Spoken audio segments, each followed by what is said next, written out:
And we're live. Good evening, everyone, and welcome. My name is ArrowFyre. Welcome to Let's Talk Transformers, episode 19 live. And I am joined tonight by three lovely co-hosts. I have Samsformers, Moff, PrimeTime Moff from PrimeTime.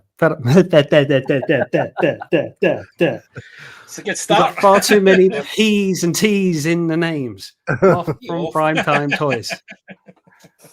And Tim from the Nerd Crate making his debut on the channel. Gentlemen, thank you very much for joining me this evening. Thank you for the invite, mate. Yeah, thanks for having us. Yeah. Good evening. No intro, get it out of your system. Intro. There you go. That's fine. And there's actually no news to go through this week. So we are kind of just going to go into straight discussions. We got topics to bring, topics to discuss. Who wants to go first with their Let's Talk Transformers topic? Please, someone go first. Moff can go. Oh, no, you just can go first, gents. I'm always loud and take over. Ian gives me trouble. He phones me afterwards and gives me a breakdown of what I shouldn't do next time. It's true. It's absolutely true. I don't give him a call. I send him an email with bullet points. Yeah. PowerPoint presentation. Do better. Yes, you must do this. You must do that.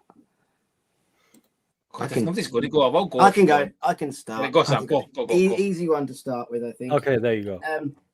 I think so. Moff, we were talking about this, I think, a week or two ago, and it was swapping out was the kind of thing I was thinking about, and I'm guilty of it. I do it, and I've got one here that I was going to show that I have swapped out, but I was kind of been starting to look round, especially because Fans Toys, just to name that one, is releasing or announcing a lot that would mean I would swap out the X9 as well.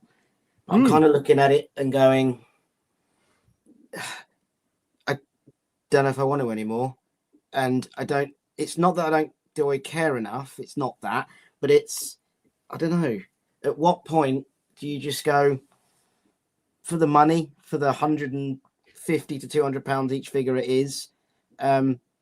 Are they good enough now? Have they got to a level where they're good enough to go, I'm just going to leave it? Yeah. It takes something from 90% to 91%, and is it really worth switching out? That? I feel you. Because I've done it a lot, and we all have, not just me, but we've all done it. And you swap out. I mean, this is the latest one, which I think is freaking fantastic. I'm glad you brought that up because that was going to be my example. And the other one, the MP that served me well for how long?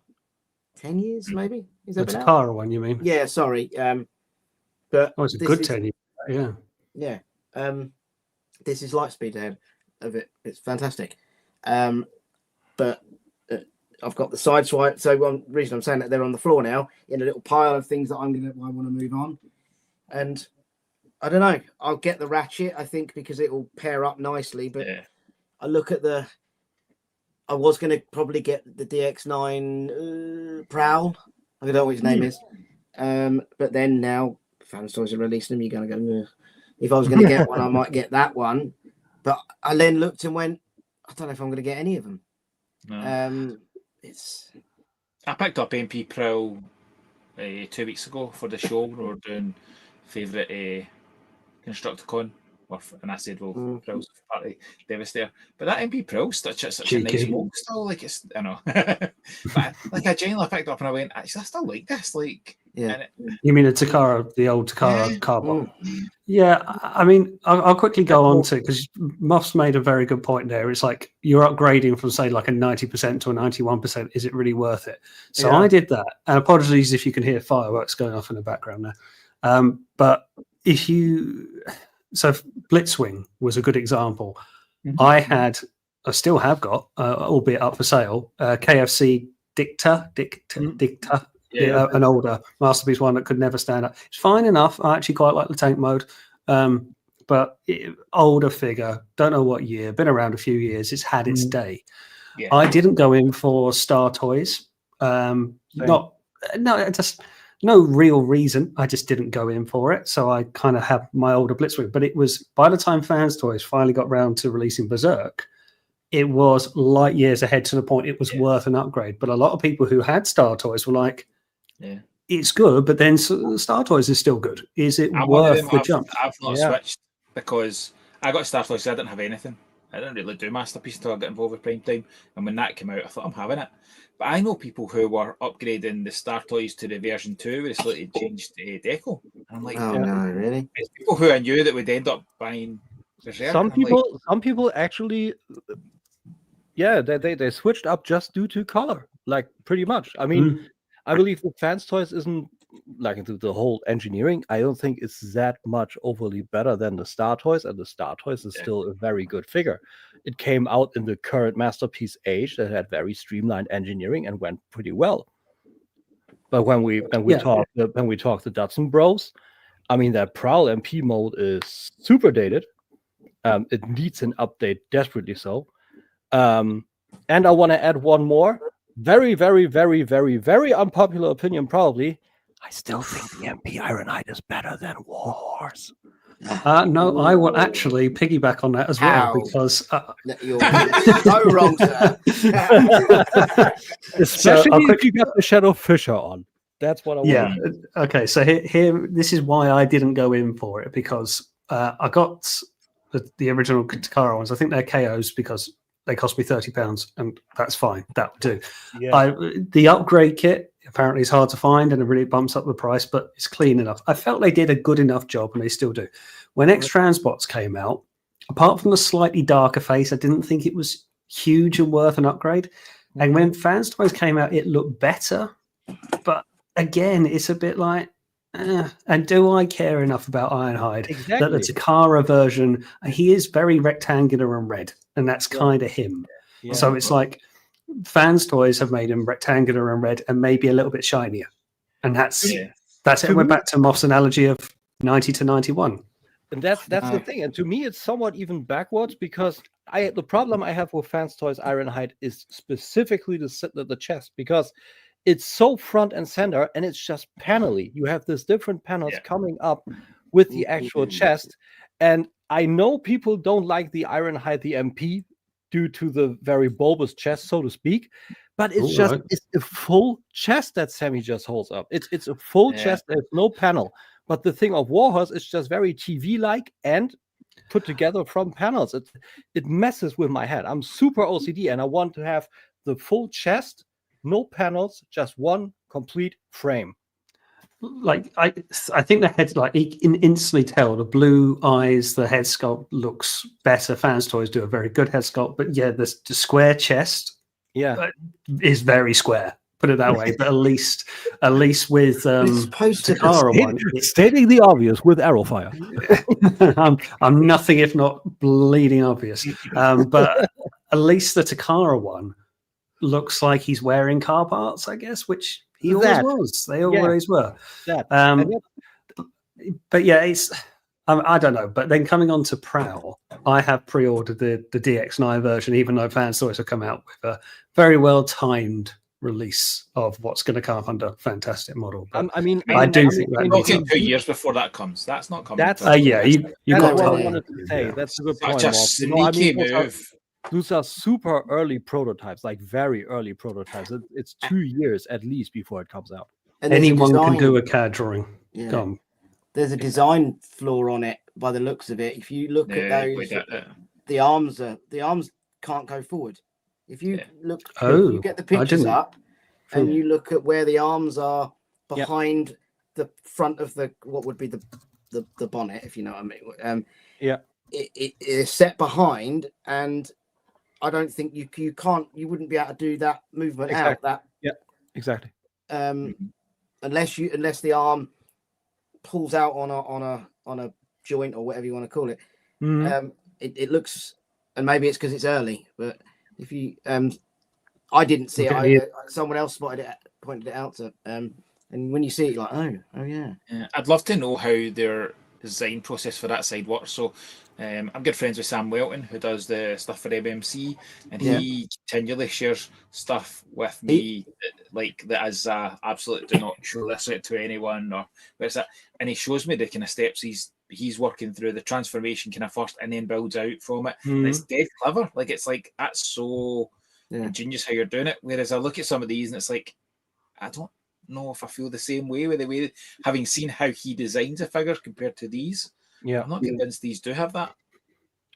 I mean, this is where I feel when you look at these designs that are here, I don't want to say they're rushed, but they're very limited. They are early, but you're so right. The shoulders are so sunken behind the headlights. Yeah, that's a problem. How does that arm go forward? But and Moff, it was Sam Welton who pointed it out on one of his shows with Bobby. They were talking about it, and he pointed out some other design things because he obviously knows about all that. And then when I saw that, I thought, oh yeah, that doesn't look right. I didn't twig it at the time. I was just more. I do think the Takara once had its day. Yeah, I like it enough. I've got it. It's there. Yeah, and it's fine enough. Just like the Wheeljack. I actually quite like the Wheeljack one. I think it's good fun. But it just needs an upgrade. I love the Wheeljack. The only thing I'd say is my gut tells me that they'll still be more fun Transformers than the Fans Toys. Like, undoubtedly. Some of the Fans Toys stuff is stunning. I cannot tell you how. Phoenix is probably the best fun Transformer they've ever done. That's a long time ago now. Yeah, it's overly complex. The Takara original MP stuff, like, you know, when the talk or the reveal was coming up of the new Soundwave, and it was like, are they doing a new Soundwave? I'm like, they'll never talk the original one. Yeah, they'll never talk the original one because the original one hit all the right feels, and then they just repainted it, and I'm okay with that because actually, the original MP Soundwave, I don't think there's a more enjoyable good mode MP because it's fun. You can sit, transform it without difficulty. It poses well, and I still want my Transformers to be fun to transform, and they're not really. Yes. And the reason why I went and grabbed particularly Inferno, this was between 2010, 2012, if I got my time right. This was sort of a time of, particularly at least for Takara, fun transformations. This is before like MP44 came out and sprawled out everywhere. Amazing. I have the ArrowFyre. I love this guy. This is I've got him. It's super amazing figure. Yeah. That's when they went over to Toon, wasn't it? Yeah, that was probably the last. But that's fun to transform, and it's not utterly frustrating. Like, you can work it out. That's actually going towards my one of my topics actually. So good call. Well, I just want to quickly piggyback one more on Sam's topic, as we are piggybacking on hoodies. You may have noticed, but yeah, we are nothing if not on brand, are we, Sam? No, and it wasn't planned, but this is first time I've ever worn it. And, it was here's a thought. Fine. Are these illusion? Are these official Better Sea Station hoodies, or what are they? Yep, they are. You won't see on the back of it, but I've got Prime just leading over Battersea Power Station. I don't want to see your sweat stains. Thank you very much. No, well, it's November. They ain't going to be there. I think. But you talk around like swapping out Sovereign for Fans Toys is another example. That's one of the reasons that made me think about it and to go, no, because I looked at that video they released. They're coming soon, and I mean, I watched it early in the morning, half asleep. I could have sworn it's still the same one. You know, the legs look slightly different, but apart from that, I'm like, what's really changed? All the Fans Toy stuff that needs redone, Sovereign's one of the ones that does it. The only thing I'd say is people have pointed this out to me, and I do see an argument, is that when you put it alongside Quietus, and particularly Inquisitor's got one of the best paint schemes you'll find on any Transformer. That's true. Delicious. It's so Sovereign, I think. When they're over there together, and I think they look. Yeah, I've got all three of them together, and it doesn't beg a reissue. It doesn't. It's not screen. There are more that are warranting a reissue than that. If it never came out, I wouldn't cry. Funnily enough, I actually sold the original Sovereign to go with the G1 toy version. Then that kind of ripped apart my Target 26 somewhat display, even though the toy version needs to go in there. And I always wanted to wait for XTB Abaddon because overall I like where this is going, but I don't think XTB is ever gonna do that thing. So I'm currently actually, somewhat doing the side eye over to Sovereign 2.0. So the rumor from XTB themselves is that Abaddon will be their second release after their Omnibot, which was released or revealed at TFCon. I forget what the name is. Camshaft, and then the next should be their Galvatron. Next should be Abaddon, but we've been waiting on that for however long. So we will see. When did third party start? Yeah, quite right. But mind you, look, we got Fans Toys Berserk. I mean, there is a chance, but I don't know. We're back to the sort of tit for tat. But look, X-Transbots with Abaddon is one thing, but Sovereign, I don't feel the need to swap out. I've actually got two versions of it. I've got the purple one and I've got the toy colors. Okay. And the toy colors are fantastically gorgeous. I love the toy edition because it's the closest we got to the Marvel G1 UK color. I mean, that's pretty much putting off from that.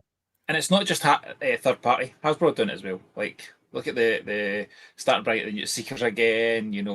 I was just texting Andy from the show talking about Megatron, and I was like, it was good, but it was like I wasn't desperate for a brand new Megatron, and the same with that. Studio Series. Optimuses, yeah. Like again, it's just it is the best Megatron they've done, but it's not like light years ahead of what I've still got Siege. I've still got Netflix Siege, and I'm happy with it. And there's very much an aspect of, and like other lines have done it as well. The Origin stuff, like it's went from the original version to the cartoon, and you're like, I need to buy another version of stuff. Like all the toy lines are doing these kind of bits where it's like giving you a slightly newer version, so it's like making you want to do it. Yeah. The bits that are exciting me is when something comes in that's totally new that I wasn't expecting. I've got Transformers sitting boxed that I've not went near in the last few weeks because I'm just like excited by it. Like I've bought it out of obligation almost to the hobby rather than the excitement of buying it. There's a bit of that, yeah. There are some stuff like one of the things I got recently. That's the most exciting I've had is because it's a whole new bit of. It's the cartoon collection for the 2000X schema. That's excited me more than any of the stuff that I've had come in, and I've had some. We are both doing the Moto line. Is that this one? Yes, that is that one. That is fucking killer. That meant I never would have thought I've gotten a Mantana in New Eternia, and we got this badass. Yeah. So it's doing something like that that's fun and that excites me more. Like generally feels if I'm just a bit. Yep. Not bored of Transformers. I'm finding it. There's nothing that's incredible. I was incredibly excited for Stereo Series 86 Megatron, and the overwhelming sense of this isn't. It's amazing, but it's not earth-shattering, and not I suppose it should be. But I want a bit of something new. I want something fresh. Yeah, absolutely. It's a challenge hobby. 100% with you. Well spoken. That's a topic I'm going to bring up a bit later, but I'll give the floor over to Tim because you wanted to sort of go into a similar topic that Sam's mentioned. So if you're happy there, what's your topic to discuss? Like pretty much the whole swapping out thing, and then also is it really necessary, and how much somewhat does make sense, and especially if you also think about fun. How many pieces are released today where the engineering is like, okay, yeah, we can do this. Okay, yeah, cool that you can do this, but did someone actually think about before doing this? Somewhat the Jeff Goldblum way. Should we actually have done this? Because we can. Sometimes just plain. Just because we can doesn't mean we should. Yeah. Because I quite frankly, I got the US toy version of Fans Toys Thomas. Just for that. I have never transformed it. And I won't. Because I just decided to enjoy the figure for what it is.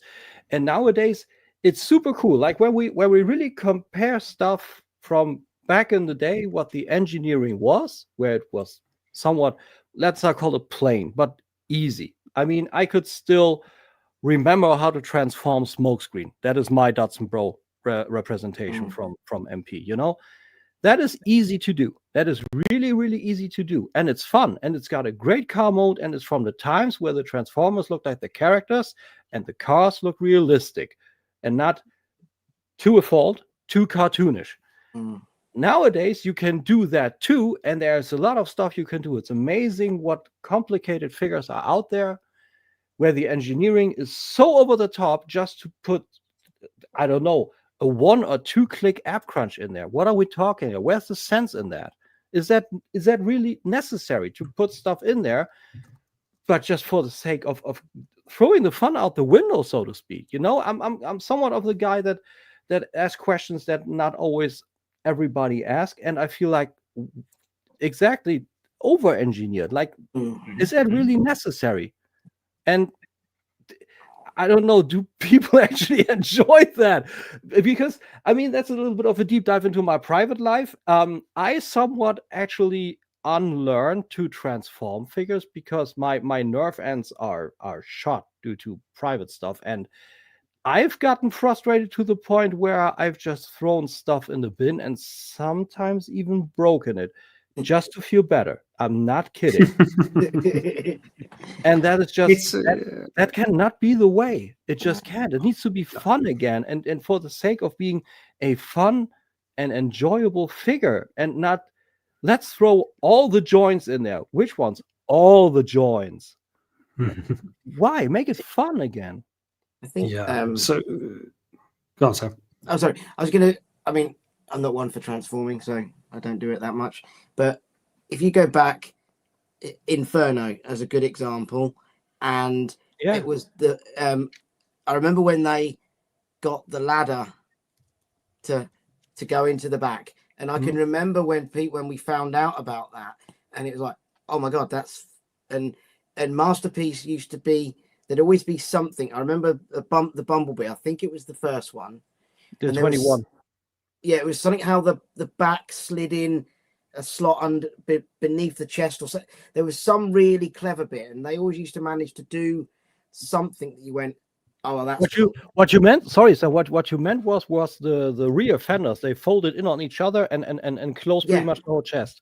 It was all those little bits that you went, oh shit, that's brilliant. Yeah. But now I guess they're all fight against each other to make sure they've got all that articulation.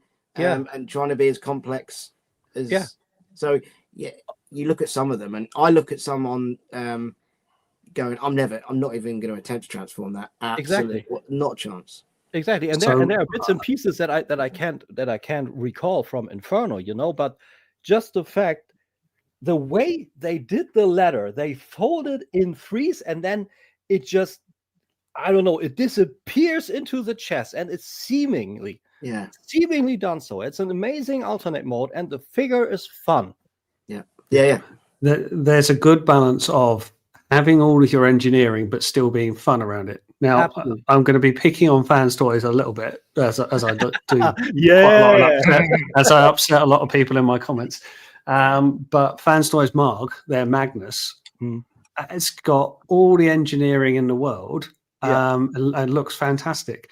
And Bobby said it in his review of it, Bobby Skullface, that they engineered the fun out of it, and it was absolutely right. And it was just like what you're saying, Tim. It's just, just because you can have two bots in one, which, yes, from an engineering side should be absolutely praised. Yeah. I got no buzz out of it, and it felt like the interior of an Apple computer. Rather than magic. That's right. And the next part about Mark, you got all that engineering in there, and you can't even have the transformation seemingly from truck to bot all included. You got XTB doing that. Is it a fun transformation? No, but that's the Magnus that you kind of actually want. And I'm breaking a lance here. MP22 Ultra Magnus is still an amazing mold. He's still there. Exactly. Like get away the butt flap. You can get the Hyper Magnum from that if you want that. If you go the KO route, that's always a possibility. But I got it as Delta Magnus because I love the deco, and that thing is fun to transform. Is it limited? Absolutely. But is it fun to transform? It's got a It's great older, truck, yeah. but it's a But great truck and it's a great truck. Period. As I said, when I had Takara, X Transbots, and Fans Toys one, to get it into a truck mode, I'm doing the Takara one because, much like with Inferno, that was a fun track. That wasn't hard to work out. Yeah.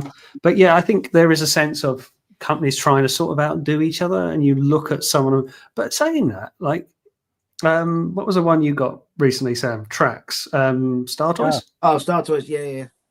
I just keep seeing posters, just seeing how much of a nightmare that is to transform. That nearly went out of the window when I first got it. But I wasn't transforming it. It was just what you had to do from box to get it working. Really, complete. The backpack on it is trash. Yeah, but the rest of it, I think, is fine. I think it actually it's a good looking. It's over there, and you look at it and go, for what it is, that does what it needs to do. I haven't transformed it because I looked at that chest and went, nope, not even going to bother. But it looks good. I mean, there are interesting bits and pieces engineering wise in there. The way you actually assemble the knee joint and then you have it at a certain angle and you plug in the upper part. That's interesting stuff, but is it really necessary? And that's what Moff said. The 90 to 91%. Okay, we got a new mold in that new engineering age, but how much does it do better than the MP? Mm-hmm. And I got Loud Pedal way back, I don't know, 3 or 4 years ago because I didn't know that guy existed. Nowadays, I'm actually somewhat going into that deco. That's interesting. I don't know shit about this guy, but I love the deco and I want to have it.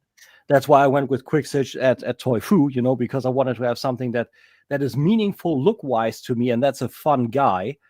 And that's also what Loud Pedal is. The Corvette mode is amazing. The deco is stunning with the purple and all. And then you have a transformation that 100% suffices for what it is and gives you a great tracks. Yeah. I think you're all right. Like, over engineering, there's a lot to be said for just keeping it simple. I'd like to say, I don't know, you hold your heart in your mouth with some of the X Transport stuff. The Constructicons haven't been too bad, I don't think, in terms of overcomplicated or transforming and hard work. They're all right. MMC probably still keep it fairly simple, but they're ever so slightly on a smaller scale. So there's less to go wrong. Yeah. But I think there is just a sense of one-upsmanship and trying, like, we come back to it, MP44. That just, like, however good that looked, and if it's a de facto prime, fine. But it just looks, essentially, when it's just sprawled out, I'm like, we've managed to get Optimus into a cab of a truck quite easily for 40 years. You don't need to reinvent a wheel. No. An MP60, the last of the old MP numbering, it's a lovely transformation. It's really enjoyable. And it shows you that actually it still can be done. Just doesn't have to be doing it. I grabbed two just to kind of talk about the simplification or small things that can be done that just make things fun. Like, this is the line that's been the most fun for me this year. Is Dr. Who, right? Honestly, like, I just sit. I've always got one on my desk. I just sit and, like, there's so much fun to transform. Talking about Ultra Magnus, the Doctor Who Ultra Magnus is probably my favourite Ultra Magnus transformation they've had. Because of any Ultra Magnus, it's so clever, it's so simple and fun. And it wouldn't really work as an AP size, obviously, but it's just an enjoyable toy. And it's back to what would I rather have? Something at that size and that price that's fun.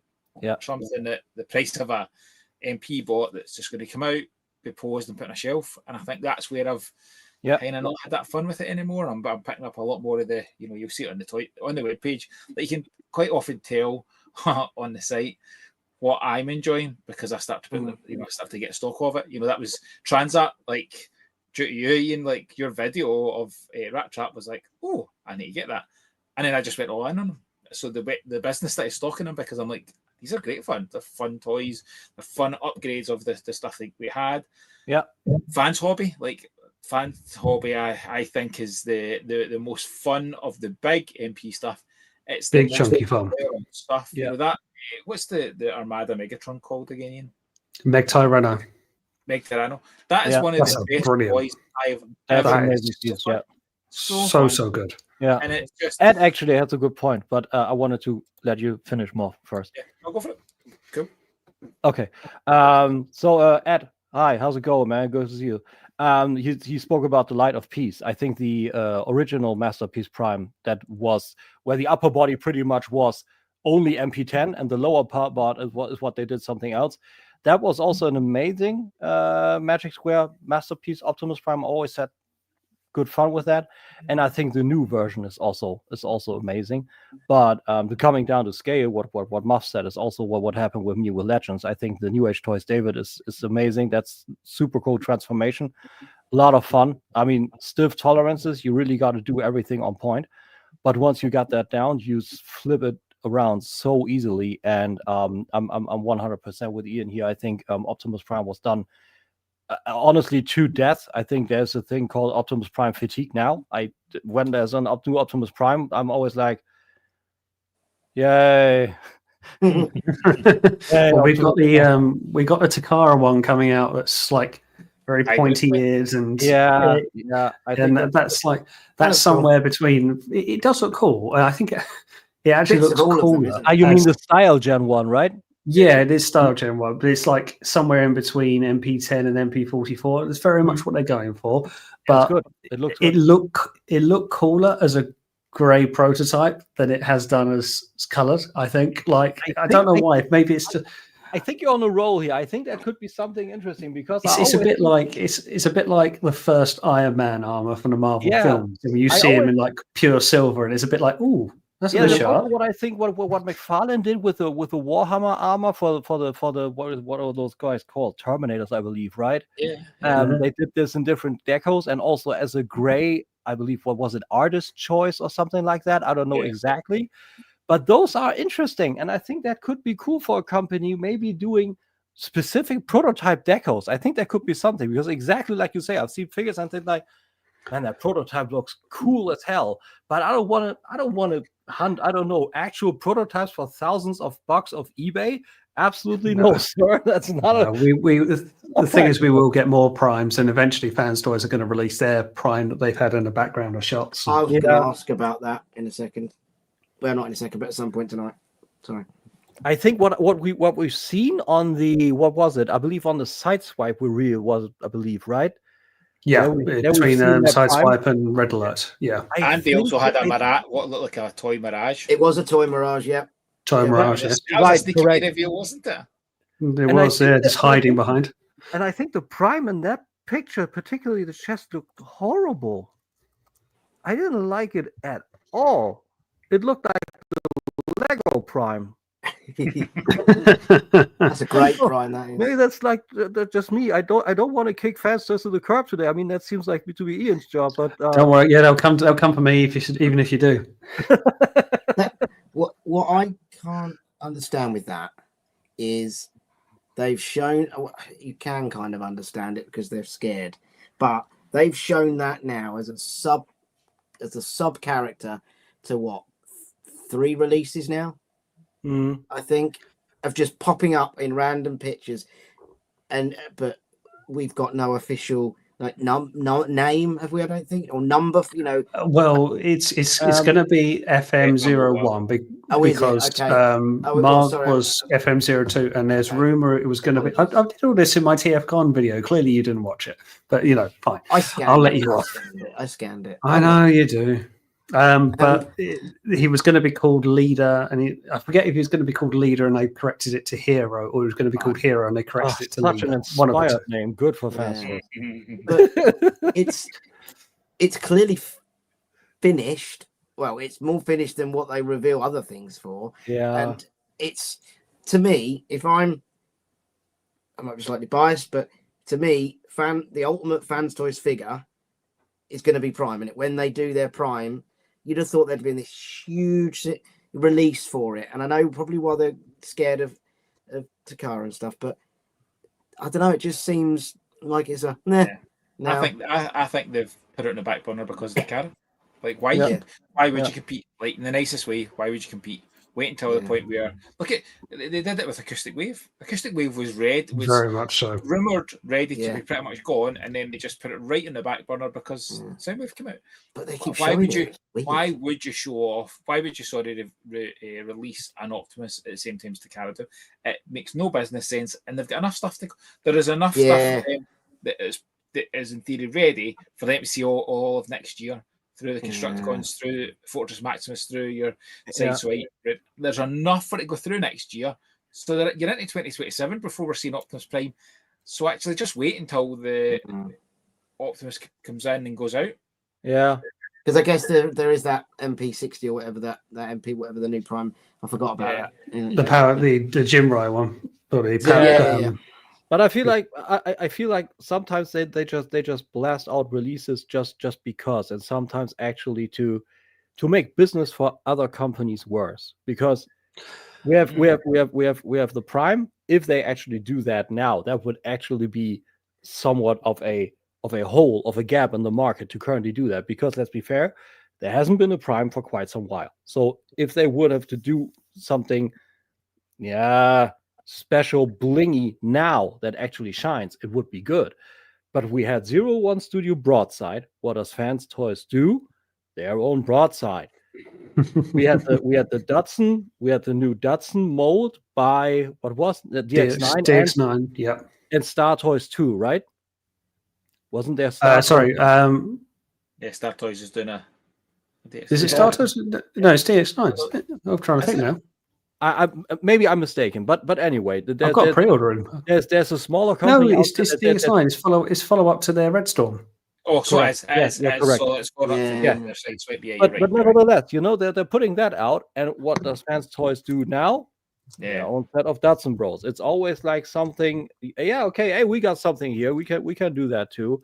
And I feel like, why? You have so many characters that you can still do, and give people somewhat closure. I mean, that's for anyone, it's different, like that gap, probably. I think when they revealed the Computron stuff, I thought, actually, that's good, because they're doing something that's not just in retaliation to somebody else. They're doing something that feels well, Bingo Toys might not think it that way. Exactly. That was the next one, Bingo Toys, right? It's not quite. That's a slight bit more stylized than what they're going for, but still, they weren't tackling season 3, and that's what I said that pissed off a lot of fans. Yeah. But never mind. I won't lose sleep over it. It's a funny one, that they just don't care, do they? No. Well, they see their territory, don't they? Why should they? You have get it. You have your standard people. You always have your standard people that are go on full Fans Toys, and they will just swatch out. They just will swap. Simple. I mean, I criticize Fans Toys, but I've got a lot of their stuff. I enjoy their stuff very much. I like the idea of Mick. You can shut up. I've seen that comment. But I like the idea.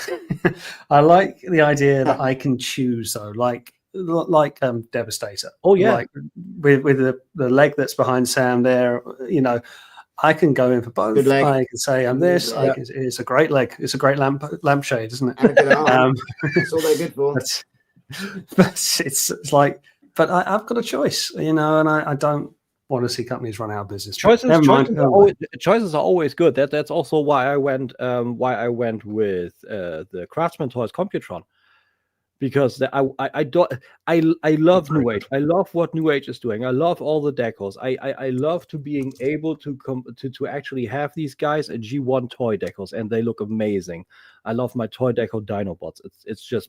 It's amazing. I think from a business standpoint, where they were highly idiotic, I don't know what they actually drank or sniffed or whatever they did to actually bring out a Scar to make a G1 Volcanicus or Shattered Glass or whatever that no one ever actually asked for. They poured in resources into something where they could finally finalize their G1 Stunticons, and they didn't. We had now teasers for 2 or 3 years for their breakdown. And now they showed last year in Los Angeles, they showed a darkened picture of all the Stunticons, and they still didn't bring that. And instead, they are doing a whole line of that Scar and a Volcanicus that no one asked for. It's just ridiculous. And because of that, and because I don't want to be like 60 to finally have my combiners, I just enter Splice, and I did that with the Craftsman toys, and it's an amazing Computron. I did the G1 toy deck on my own. Thank you. I'm fine with Computron. That's it. Good. Well, as you say, choice is the way to go. Exactly. Moff, do you want to go on then for your topic for discussion this evening, sir?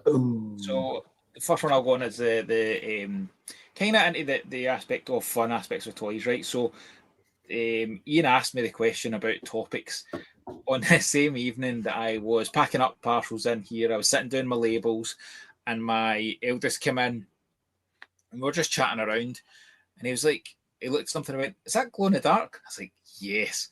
Go and put the lights off, and I'll start showing you. So, like the way this is the business area. So there's one half of it is all my kind of officey space. The light's the far end. So when I put the light off, I see nothing in here. So I don't see all the glow in the dark. So we came in. I got him to put the light off. I've got wee ring lights, and I put the ring lights on. And we just sat and went through all the different glow in the dark ones, get them properly lit up, and it was such a fun aspect of just sitting going, how cool is this? We were trying to work out who was glowing, what was glowing on them. And I just thought, it's that, like I'm a sucker for glow in the dark, which scares me with the new Zeta Unicron, because it's all things glow in the dark. Yeah. I don't know where I'm going to put it. But, I'm going to take one. Which is First attack, and then display. Yeah, glow in the dark and Unicron, just two things I absolutely love. But yeah, cool. So there's that aspect of just the fun bit of it. Like when something new comes in, glow in the dark, so like got like Scarecrows. Scarecrow, yeah. And then just there was one that's funny. Like, so this is like the original Toxic Avenger Crusader. It's just his eye. It's just one eye that glows in the dark. Like, and it's the smallest eye, but it's so fun and small detail, but it gives you a lot of joy. And like Hasbro, the most excited I've been for toys coming in recently is something that Hasbro have done, which is to bring out their real Ghostbusters Ectoglow, which was these were an original toy. These are the reissues. They're then bringing out an Ectoglow Ecto 1. They're bringing out an Ectoglow Slimer and Stay Puft, which I'm just like, this is amazing. Are those available in Europe too? I don't. Like these were last year, and then I think the other stuff hasn't come out to the new year, but they were. One was a San Diego, but I can't remember if it was I can't remember what was a San Diego exclusive, because I just bought them all because I'm like, I just love glow in the dark, and it is just it's the fun bit. Like it's when I put my light off in here, and I can see some of it, so I've got some of the stuff over there I can see, and I can put the light off, and I just every time it makes me smile. I look around and see, like I've got some turtle stuff, so like I've got like a wee set of Donnie figures that all glow in the dark, and horror figures. There's my favorite. I'm starting to see why Toys R Us went out of business. One of my favorite toy sets is the reaction figures. They did They Live, the ghouls, the female and the male ghouls from They Live, and when it glows in the dark, it's got the words. So you know how when he puts the glasses on and the words come up, that's how the glow in the dark works on it. And it just every time, like I've seen it so many times now, I put the light off and I just smile. But sitting with Jamie, my eldest, and just going through, looking at them all, taking the light down, getting it on it so that it really brought the light out. It was fun, and it kind of goes back to the kind of bit I was saying. I think this was even before the show. Like I kind of feel a wee bit. I've not got the same excitement with the Transformer stuff coming in recently. Same. I want that fun bit of it, and like there are so many. Like, I genuinely just sit go through here and I go, like, all the wee glow in the dark figures I've got they just make me smile. Oh, that's a cool atom bomb. Yeah, a radioactive atom bomb. Like, nice. So you talk about toys we give it. Glow in the dark, of course, is great and fun. I remember Transformers and of course Beast Wars. Your favourite, Sam, is was it the accelerators? G2, the water. The water going into the back of the guns. The car. I had one of the cars. Yeah. I'll know if I see an image of it. But and then they all shot water for a time. Toys shot water, and it was kind of a thing. And that was the same in Beast Wars when it was the Megatron. You could put water into the sort of the throat of the dinosaur. You were talking about. I believe you were talking about the Aqua Speeders, right? Could be. I can't remember the name. It sounds right, but I can't. I had like a maroon Decepticon car, and that's when you had like something that they could do. But the Beast Wars toys, the certainly the season 1 ones are made by Kenner Toys as it was. They had gimmicks. They had fun features, launching things, and okay, you can't launch stuff because it was poking people's eyes out. Glow in the dark doesn't do that, but it's the gimmicks and. Okay, I suppose we've got to say, are we comparing apples with oranges? Because Fans Toys is not going to have gimmicks. It's not. It will have things that suit a character, but they are going to look good, pose good, and have the weight to die cast ratio and all the rest of it. Yeah. But a Fans Toys is not going to glow in the dark. So I guess there's another end of spectrum. But well, I think your Devastator might if you put a lampshade on it. But other than that, that's also a feature that it can glow. I mean, that's something. I'm going to do that. To have toys with fun gimmicks, it's like a Kinder Surprise. It's just another surprise within. You know, and arguably it's just not been in toys anymore, just for costs, I suppose. But it does lose magic. I feel how many times they re-release toys that they do new versions of characters and they take the gimmick, some of the gimmick stuff out. You know, some of the stuff from their Armada line getting taken out, obviously, when they've redone the characters. You know, Beast Wars. So Quick Strike was one I was saying, Ian. It had the water gimmick, and obviously the new version, the new version from Hasbro's not going to have that, and they lose a bit of their charm for me when it's. Yeah, it's like, I'm with you. That was the fun bit of it. That it made it a toy. And then I think to the aspect of kids, and listen, there is very much a bit of the gimmick for Transformers as they transform. Like I'm not denying that as a gimmick. It's a 2-for-1. That's why the toys were so successful in the beginning. But Transformers have been around for so long that it can't be a gimmick anymore because it's everything. Like all of them are that. Yeah. So how do you not do something fun? Not enough toys with pots of slime, I agree. But the new Toxic Crusaders came with pots of slime with the weapon stuff, and I was like, I hate slime, but it still made me happy. Like I don't like that. Hey, they do so many reissues. I feel like since Kenner is now somewhat done by Hasbro now with all the subjects, just grab yourself the Terminator 2 license and bring back the Bio-Flash Regenerator. That would be cool. I will buy that. But it's interesting that you say with the gimmicks. I feel like a lot of gimmicks nowadays is somewhat, let's call, reserved for the packaging. I remember the Scarecrow that I got for Revelations. I actually hunted down the one they did for San Diego Comic-Con. Cool. Amazing. With a box, and you open that up, and that thing is in there, lights up, cave and whatnot.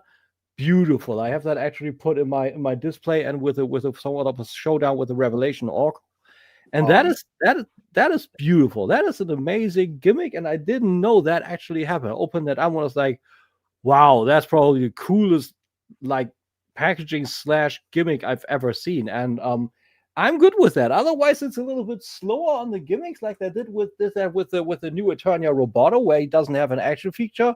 But he has the little wheel on the back, and you can actually have his gears working. Cool. Yeah. So that is my favorite new Eternia figure. So also my favorite Masters character, and you can do that.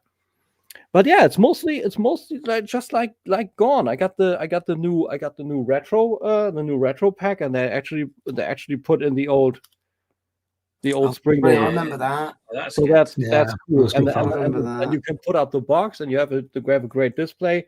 The heads still are squishy, so I was happy to actually grab this from a store. Went to the store in Germany and was able to grab something. That is a seldom thing. That is a very, very seldom thing. But I'm thinking, like, the last time I got a toy that had a gimmick, and I'm trying to keep it a little bit Transformers and even Masterpiece. I'm thinking Takara Beast Wars Dinobot with a spinning tail. I can't think of much more than that. I'm sure there is, but I can't think of it. Like anything else is just what you'd expect: a transformation, a headmaster. Well, you could say a headmaster's a gimmick. Fine. Yeah, it definitely was back in the day when it first came out. Yeah, I can't think of anything. But a transform, you can't say the transformation is a gimmick because it's very much what they are. But it's like, look, I love the Transformers that come with it, but I've got G2 Megatron up there. He's full of gimmicks in terms of for his time, as it were. But that was. Yeah, the laser Optimus Prime. That was a toy that had all the gimmicks. It felt like that. Oh god, yeah. Again, great fun. And I think that's the aspect that I do get the cost cutting 100%. But I sometimes just, as I said, I still, my opinion is Hasbro still make the most fun Transformer toys because they're toys still. But I mean, that's just it, isn't it? They're toys. Toys need to be fun. When we think about G1 Runabout Runnermark Battle Chargers, you actually pull them back and then they transform their own. Do that in MP. That is just impossible. No, you wouldn't get it. You would probably what these guys in MP would do would be probably something like what Thunder did to Thunder Clash in IDW G1. When he forced himself to transform inside out. That would probably happen with the MP if they would be doing battle charters.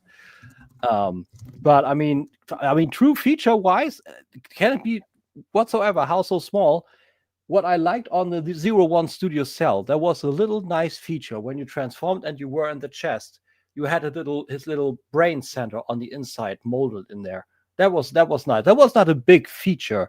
But I think that was nice and nice enough for me that I was like, cool. Okay, onward we go. But I think we've been in the game long enough, and the likes of yourselves who have toy stores where you see the small details, they can mean a lot. If someone's gone to the time to drop a little extra in, it's just a little nicety. Otherwise, back to Optimus Prime. How is Magic Square's Optimus Prime going to do anything different to a Fans Toys version? Going to do anything different to Takara or anyone else before it? But this one has got this little gimmicky feature and does this and that. And it could be so insignificant, but it could just have a little bit of fun extra to it. And I'm not saying to make a transformation smoother, not saying this, that, and the other, but things like that can sway an audience to go towards it. Yeah. Okay, well, I'm going to go on to my point now, and I think you've come up with some really good points. And sadly, I think I'm going to bring down the tone a little bit. But I guess, no, shut up. I mean, I've got a podcast that does that. You're welcome to listen to it. But is Transformers moving away from its original stories? So I've got a lot to kind of go back. Stop it. I've got a lot to kind of go back on this, but good versus evil, Optimus versus Megatron, Autobots versus Decepticons. We kind of know the routine, and generally when we get that in the start of a series or a reboot, like we know, like even Skybound to a point is guilty of like, oh, here we go, the same old path trod again. But then I think about some things, and it's not even just stories per se, but when I was at MCM Comic Con in London at a Hasbro store, and of course they were going through some of the timeline stuff. Well, it's a little bit different now, isn't it? It's not the same anymore. And even Evan, who I spoke to, was a little bit like, it's good to do things like Hearts of Steel. It's good to do things like the timelines, almost like the what ifs. And then I got thinking about, well, all right, Cyberworld, maybe that's a little bit more. I can't fully say on that because I haven't really watched it. But Earthspark before was trying to go a little bit different again. Not quite Autobots versus Decepticons. It did kind of fall that way, but they were kind of trying to introduce a third element to it. And so I'm just kind of thinking, are we starting to go away from G1 storyline of good versus evil, Autobots versus Decepticons? Is that going to be how Transformers move on, or is it just the same story throughout? To keep its core, I think I'm probably one of the worst to talk about this because I don't look at a lot of other. You stayed in G1, didn't you? I did, and I have tried other stuff, and again, I think Moff, I mentioned this to you on the phone the other day. I'm too old now, I think, to go down some of the roads. I've tried and watched some of like the Earth Spark and others, and they're fine, but I get to a point of going, it's not aimed for me. I don't want to carry on. But I think it should always have keep its core of good versus evil and maybe branch it off into do other things, but I think it should stay in that lane to a degree. You read IDW and The Lost Light, though, didn't you? Nope. You didn't? Nope. Oh, no, you weren't any particularly comics, were you? You were not I've never read a comic in my life. of nothing, of anything. It was never a media that really interested me. Fair enough. So I'm probably not very one-versed to talk about this subject, but for me, with the bits I have watched, and it has strayed a little bit off from what my very narrow-minded view of it is, I don't enjoy it as much. Mm-hmm. And I think I'm a minority when I say that. So I think it should keep to its core. It's like having Lord of the Rings going and doing time travel with a DeLorean. That'd be cool, actually. They get to Mordor a whole lot quicker. Yeah. I think it's a difficult one because, again, you've got to think about it in a business sense. It works for them. Like, why do they really need to move away? I get it. I do. Well, there have been ones where they have reinvented it to an extent. You know, like RID 2015 kind of had your Bumblebee leading the bit, and I know, like, kind of at that point, Bumblebee was a really popular character. But they changed it up. They didn't really have it being the Decepticons you expect the Decepticons. You've got these kind of the kind of more depraved, like the animal kind of versions, the ones. It just it changed it up a bit. And unlike you, Sam, like I've watched at least a bit of everything. More so now because I've got the kids. I'll watch. I'm trying. You are trying. 20 RID 2015 is probably the only of the modern ones, like the kind of more recent ones that I've watched all of it because I watched it with my kid, and thoroughly enjoyed it from start to finish. But I think there is a little bit of me thinks that for it to continually go on, and again, similar, we talked about this to an extent before we started. For me, for a business, if I only focused on G1, I have a concern that as a business, that makes no business sense for me as for sustainable business that I eventually hand down to my kids. No, good point. That's crazy to just focus on that. And Hasbro kind of need to do that, but actually, if you look at what they're rebooting, a lot of their newer figures are bringing in, like your Unicron trilogy, bringing stuff in, and it feels like it needs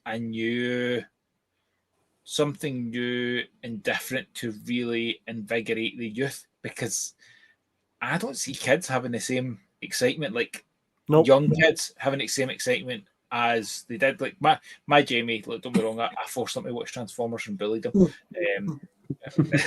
But my youngest he's never clicked into it. He's never really into cartoons the same way.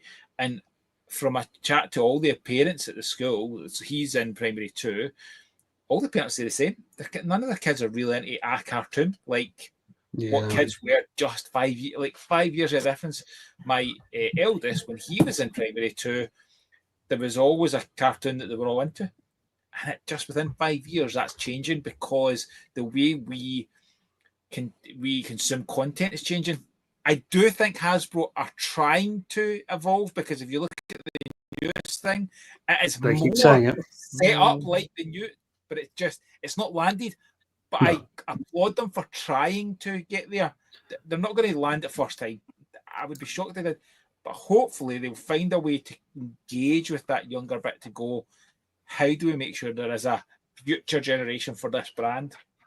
So you make a good point around Hasbro. I mean, it's been talking about going well into 40-year-old adult conversation, but Sky are going to buy ITV, Tim, a news TV broadcaster over here, and they want to buy their streaming service because they're saying it's changing how people are watching TV. People don't watch TV; they watch Netflix. They watch streaming platforms. Yeah. So Hasbro, to the point that Moffs has made, is like, well, we want to be, and they've said we want to be a digital media company.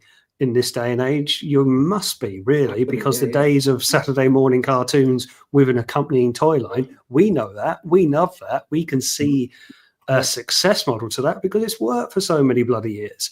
Yeah. But it doesn't work now. For whatever reason, this 5-year void has just cliffed to the point that kids don't do that now. And it's a shame. So Hasbro are looking towards that. But I think you're absolutely right. I don't think they know what to do yet. I don't think they know what direction they want to go. They know they want to be in the media side, but not sure what. And I feel, I think, go on, Tim.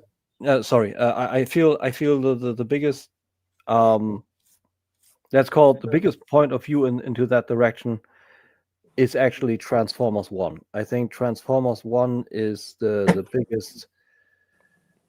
I don't know how to see that. Let's call it proof that they somewhat want to keep Autobots versus Decepticons somewhat classic. And I think the movie made a great point with that. They took a lot of lore from way back. They even put in somewhat Beast Wars with Arachnid. That was good. And there were amazing points. And I think, just my plain opinion, I think the movie with the most cult behind it is the '86 movie. The best Transformers movie is Transformers 1. But in the same vein, where you have this traditional thinking where they want to keep Autobots versus Decepticons, you see in the same vein that they don't quite know how to currently move it ahead, because the way they advertised this movie was abysmal.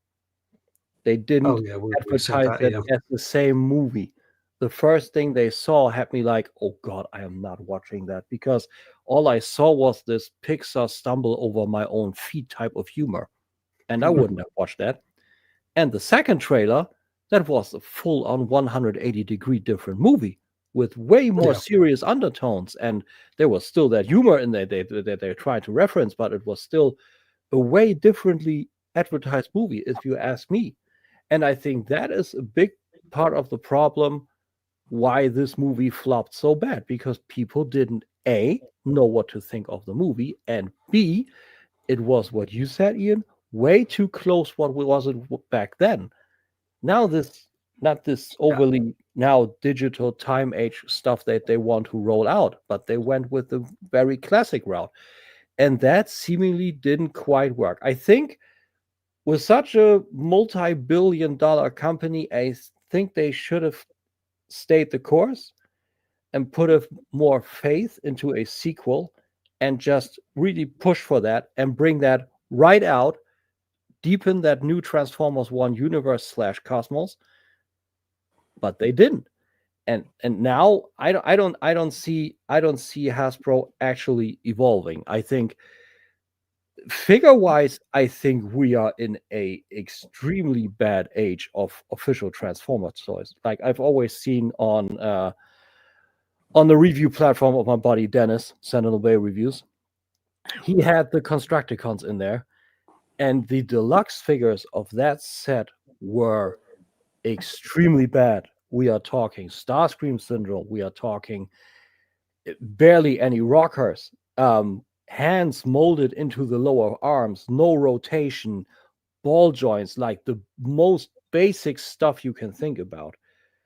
That is, ever since their Legacy United Bludgeon, I have not bought a single official toy, and that is just because the Tarn mold is good. But that is it. Otherwise, the figures are not good. The Transformers figures now are not good. And that goes towards my next topic. I don't get how so many people can still buy official Transformers. Because let's be fair, to close this off now, Mattel one-ups Hasbro every release, because Mattel shows what to do with your main franchise. And Hasbro is just, I don't know, 10 years behind or something like that. And it's just bad, if you ask me. Yeah. Okay. Well, we'll cover that on your topic when we get there in a second. I'll just finish up on this point. So So Sam, you and I were at the Transformers Day at the Battersea store, and we were talking to people just in there, just having a chat.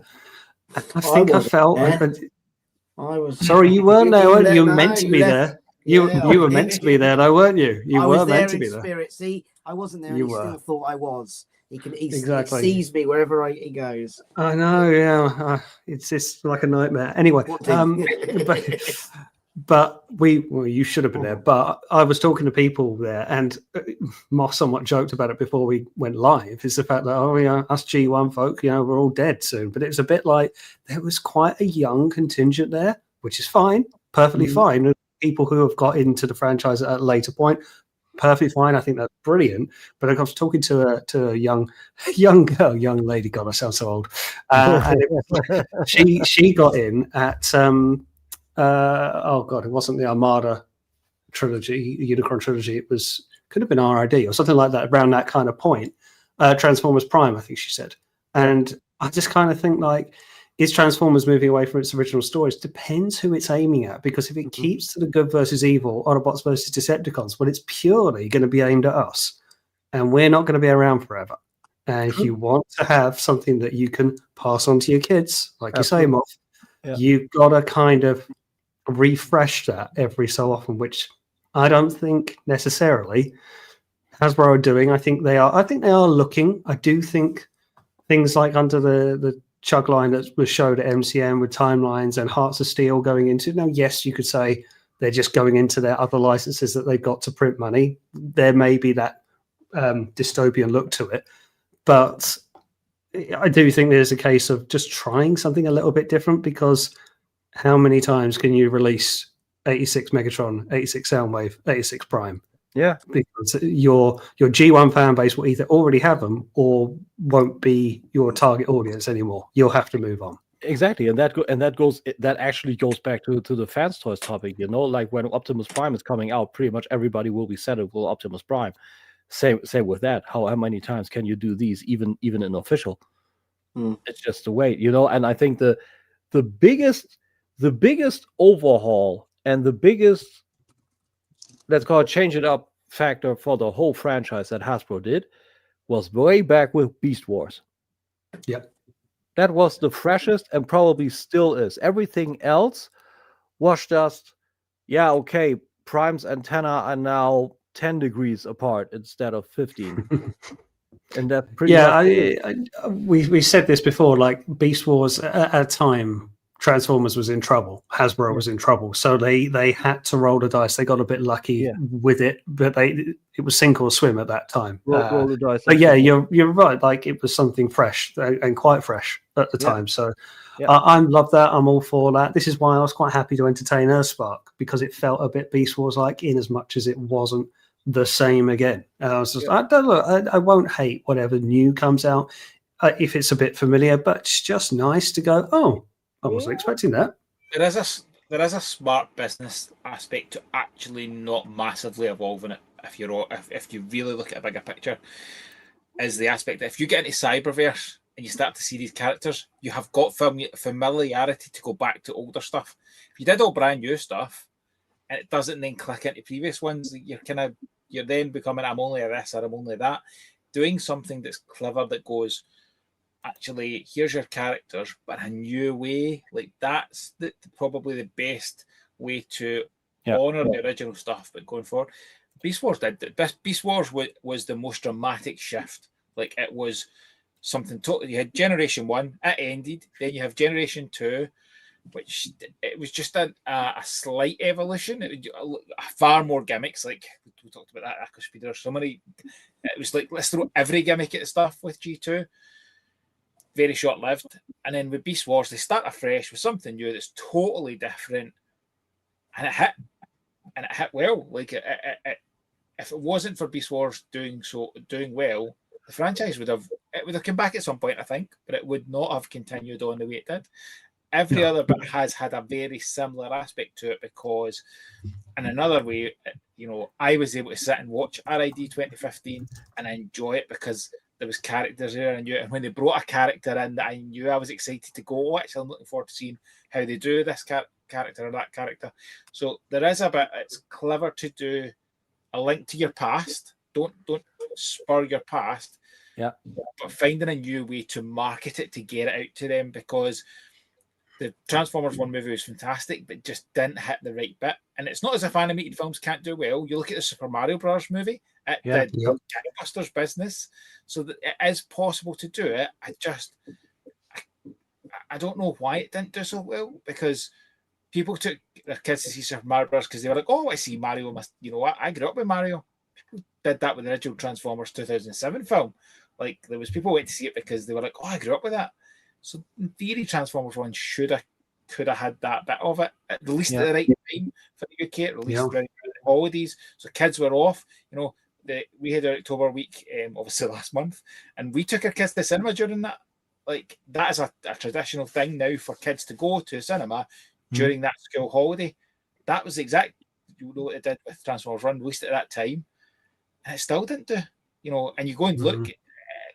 It wasn't as if it was competing with another big. If it had been competing with Mario Bros. 2, I get it. You've got the wrong thing. That would have been suicide if they released it around the same time. No, it was just badly marketed. That first, we've said it before, and I won't go off on too much of a tangent, but that first trailer was a nail in the coffin, and it's such a shame because everything else was right. Everything else was done right. But that was the fly in the ointment.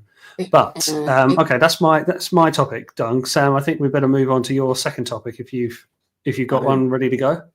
I have got to word it so it doesn't sound too depressing, because I don't mean it to. But so I've got to figure out how I word it right. So we'll put a negative spin on it. Don't you worry. Yeah. Right. So. How do I phrase this right? I'm getting older. I'm not the only one, but right, and I live on my own. Just that for that point. This whole swapping out bit, I've started thinking about that and go, why am I swapping out? What's the point for certain things? And I start looking around. I have been looking around this room a few times this year going, what have I done? And I know we all do that. We all go, what have we done and why have we done it?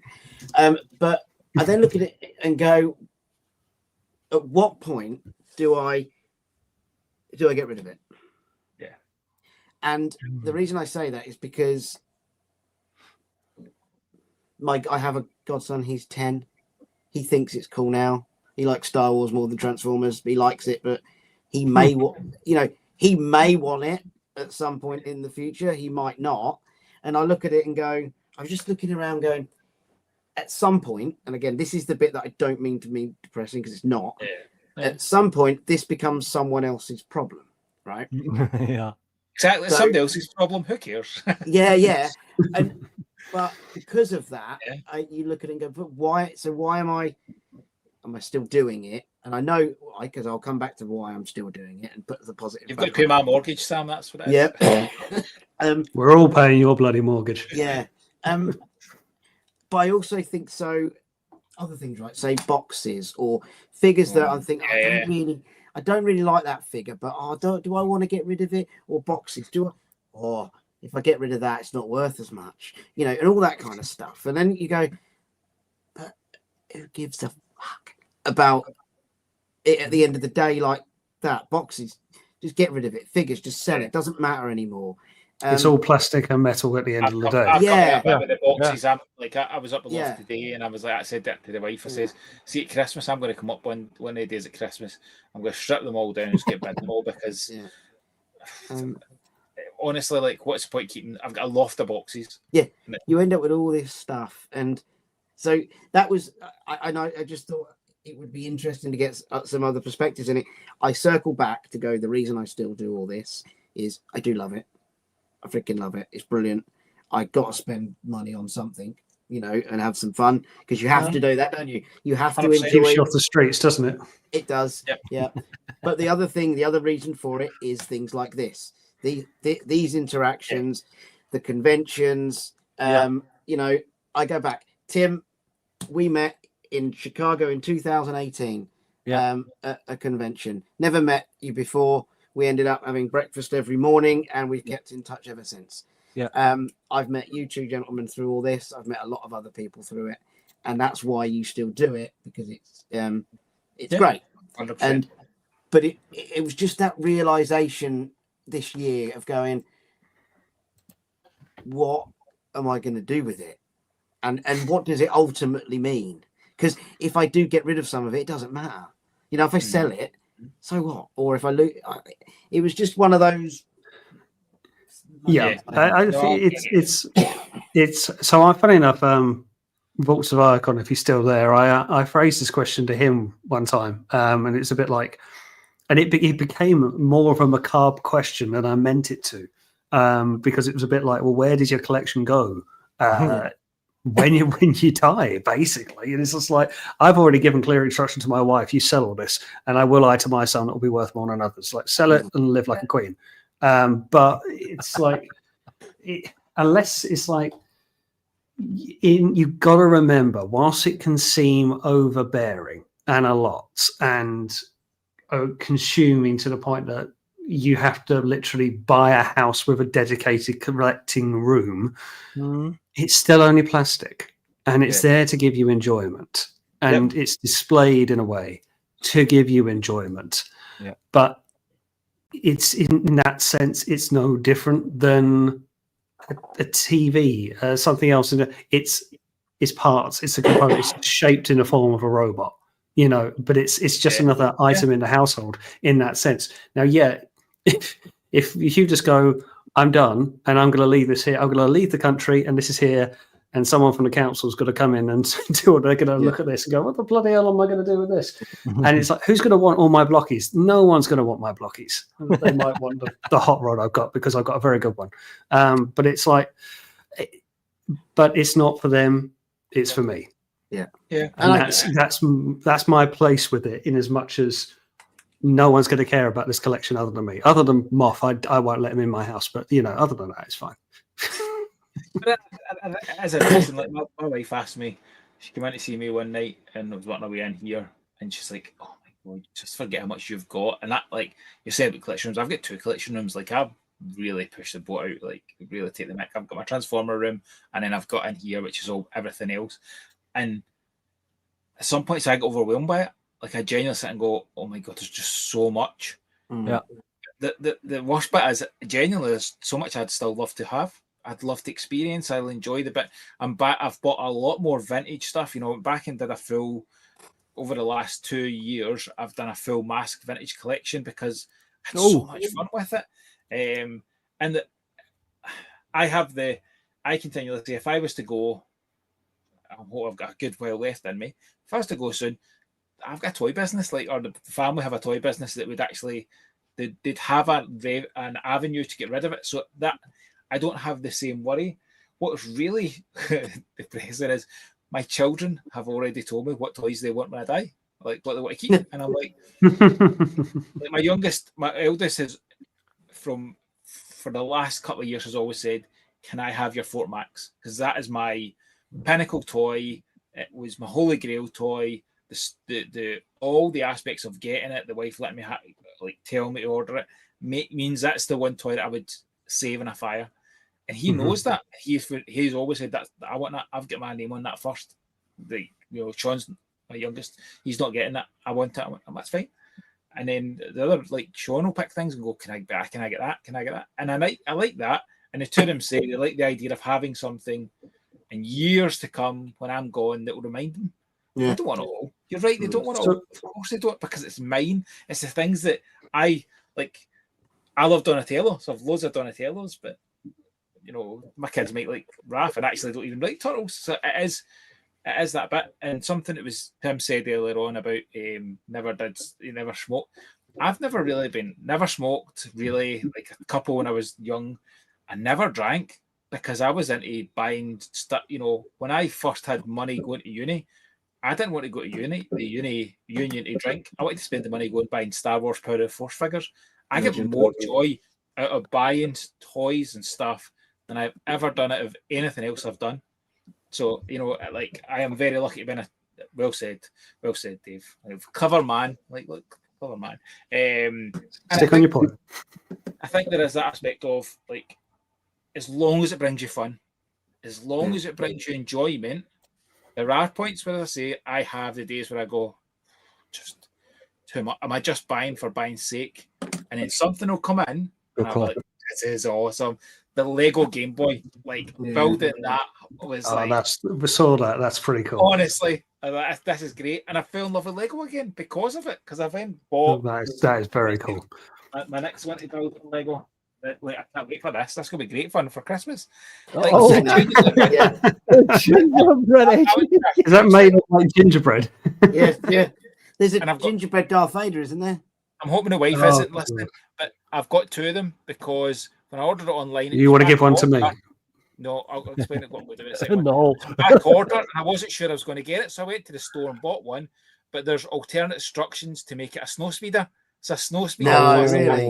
Together, I'm like, that's cool. Honestly, like that the Lego Game Boy. It's not as if it's cheap, but it wasn't expensive. And honestly, the fun. And I was like, I'm back in on that. And it's as long as you're getting that enjoyment from something, why would you not? You know, some people go and spend how much on drink.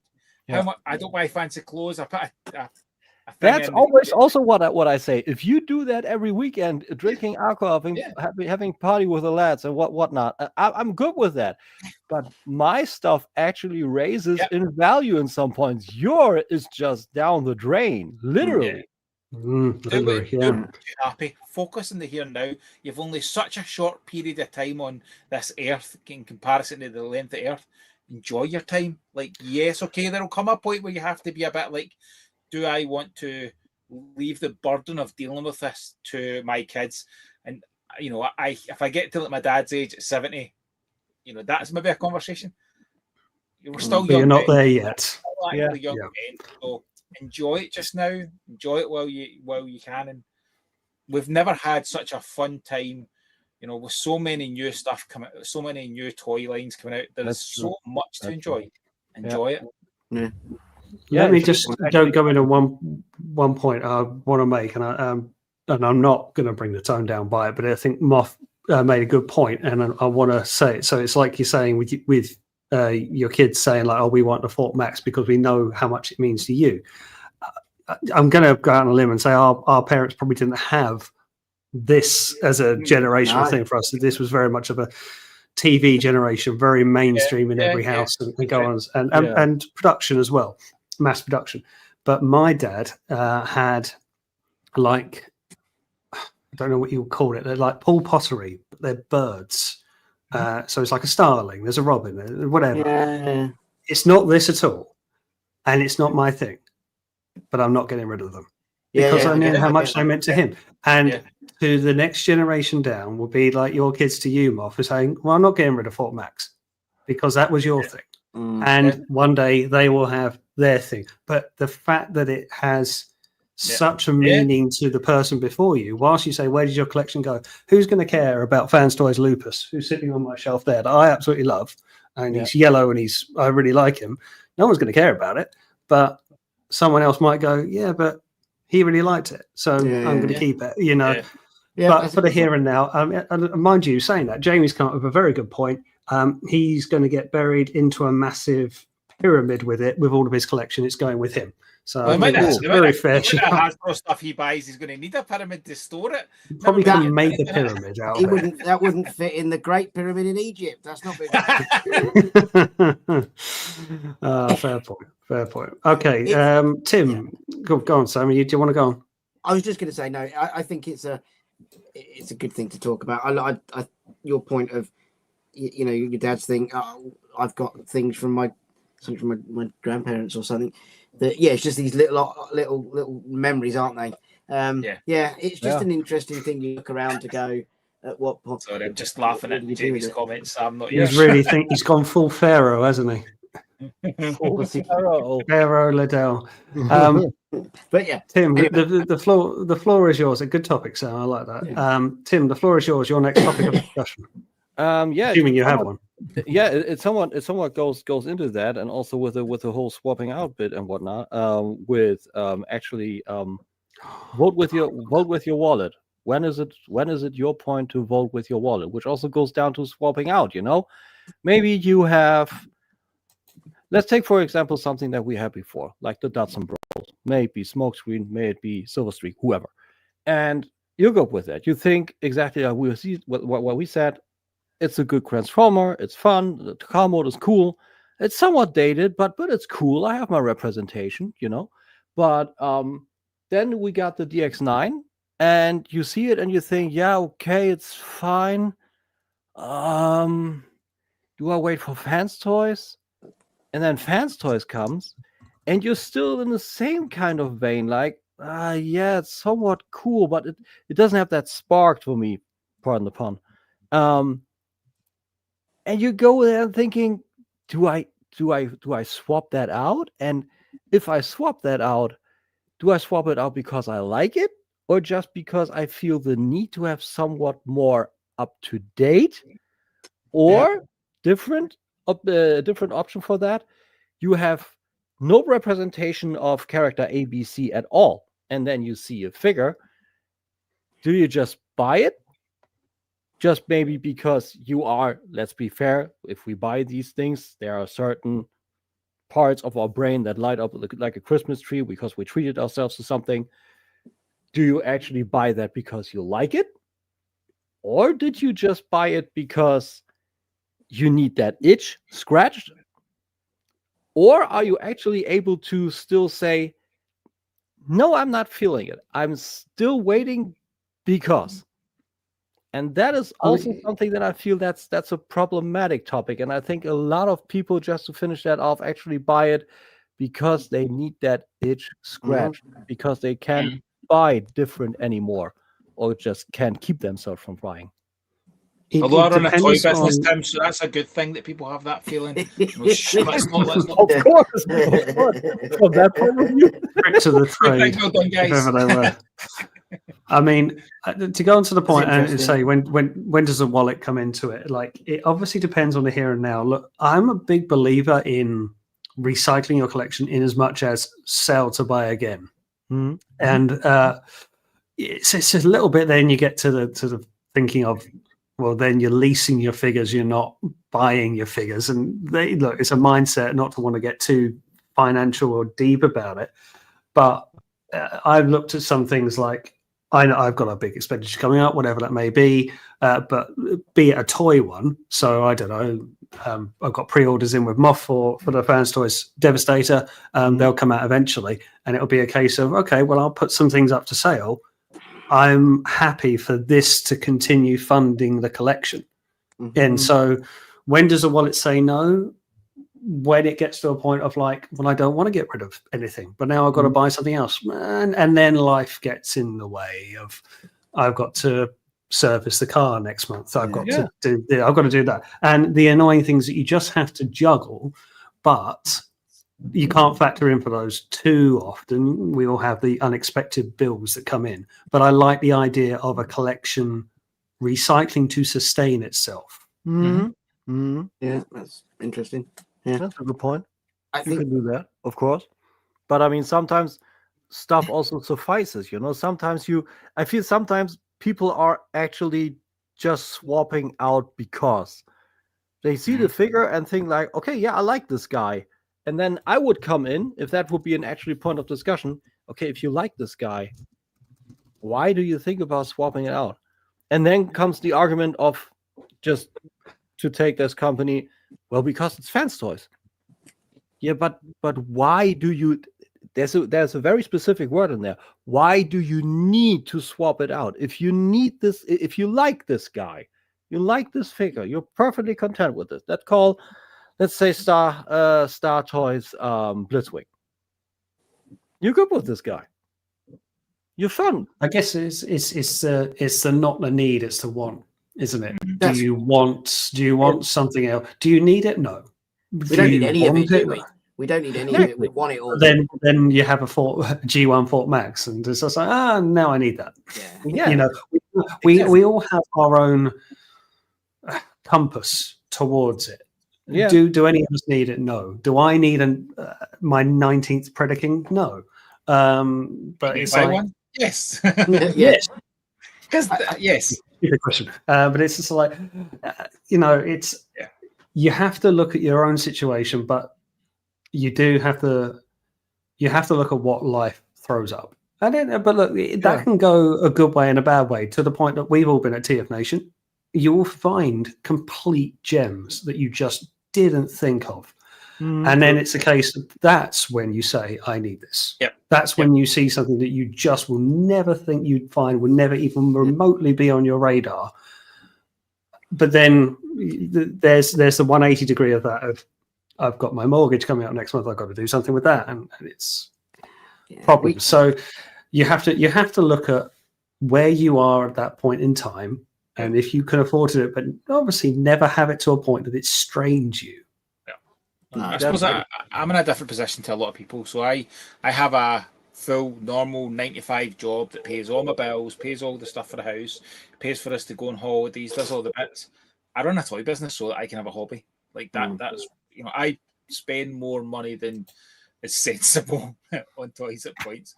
But it's because I work hard. Like, that's my reward. Like, I don't have a day off. I never have a day off. I'm always doing something with it. I'm going to take a couple of days off at Christmas, and that's it. It allows me to buy things, when things come up. I very rarely have to go justify it financially. That I will when it comes the sound wave from Robertson. I'll very much have to justify that one to the wife. That's going to be it. You need a long run up for that one, mate. But won't be long. There is aspects I will buy. There's things I've bought and I've went. That rating aspect. Like, I have got stuff that I'm like, I don't know if I want it. I don't know if I need it. But having a toy business also gives me the opportunity to buy it. I can set it aside, and in 6 months' time, if I've not opened it and I've not been excited, I can then sell it through the business. So actually, like, I am an incredibly lucky position to be there. But it's that, how do you work it in your situation to make it work for you, to make the decisions you have? I know people who live in a small house because they're like, well, I want to be able to spend my money going out. And I'm not talking about toys.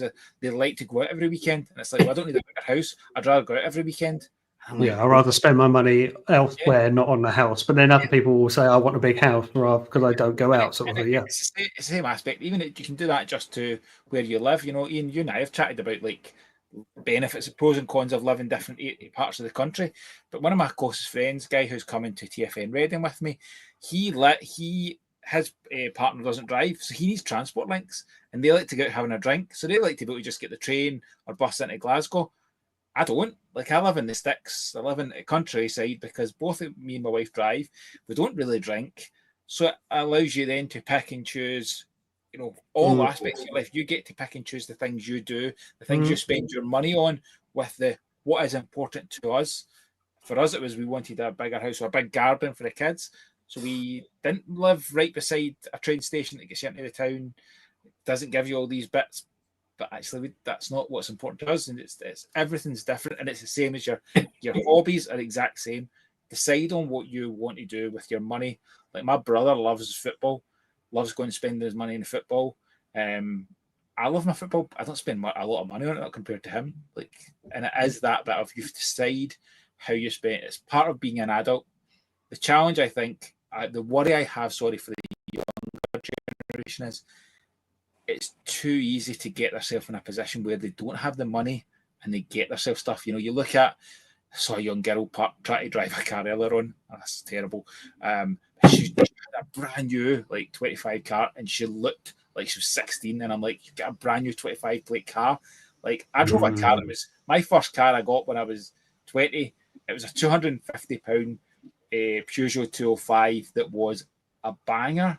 But you then, when I finally got a good car, which was probably 10 years of driving, I appreciated it. And I think that's the aspect. And it's really tough. Well, I don't know, we'll do that in a minute.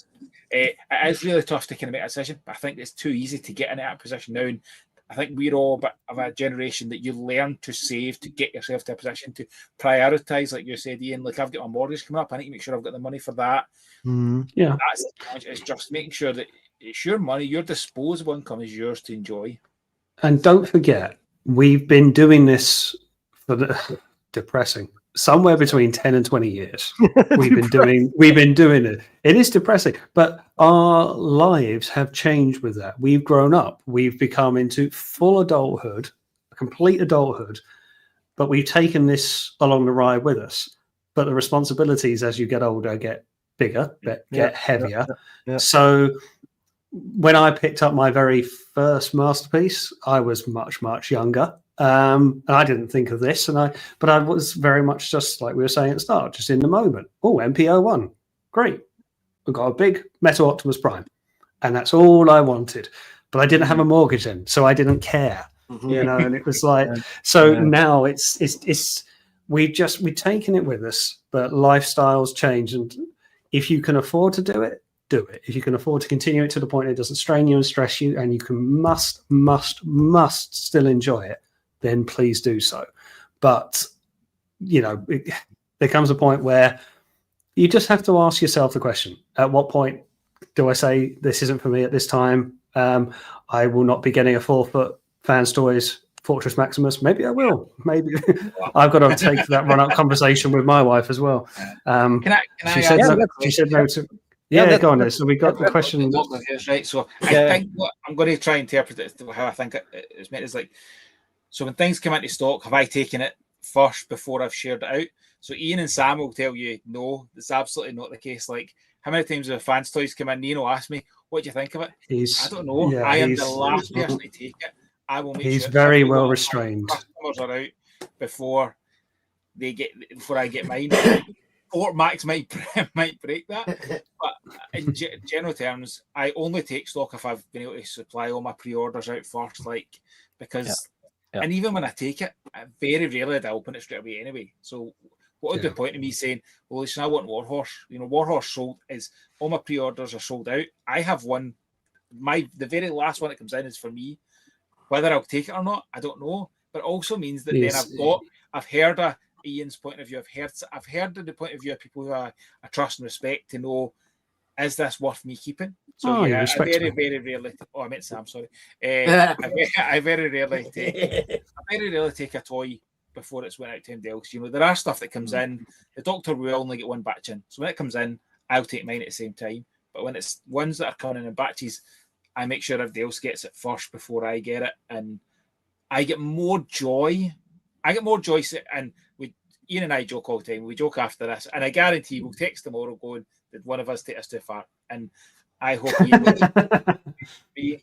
Probably I go the opposite. But I will. I take more joy, you know, getting Ian a toy as quick as I can for him because I know he wants to do a review than I ever will, and me taking that toy first. So I always prioritise that aspect of it over and above getting something for myself.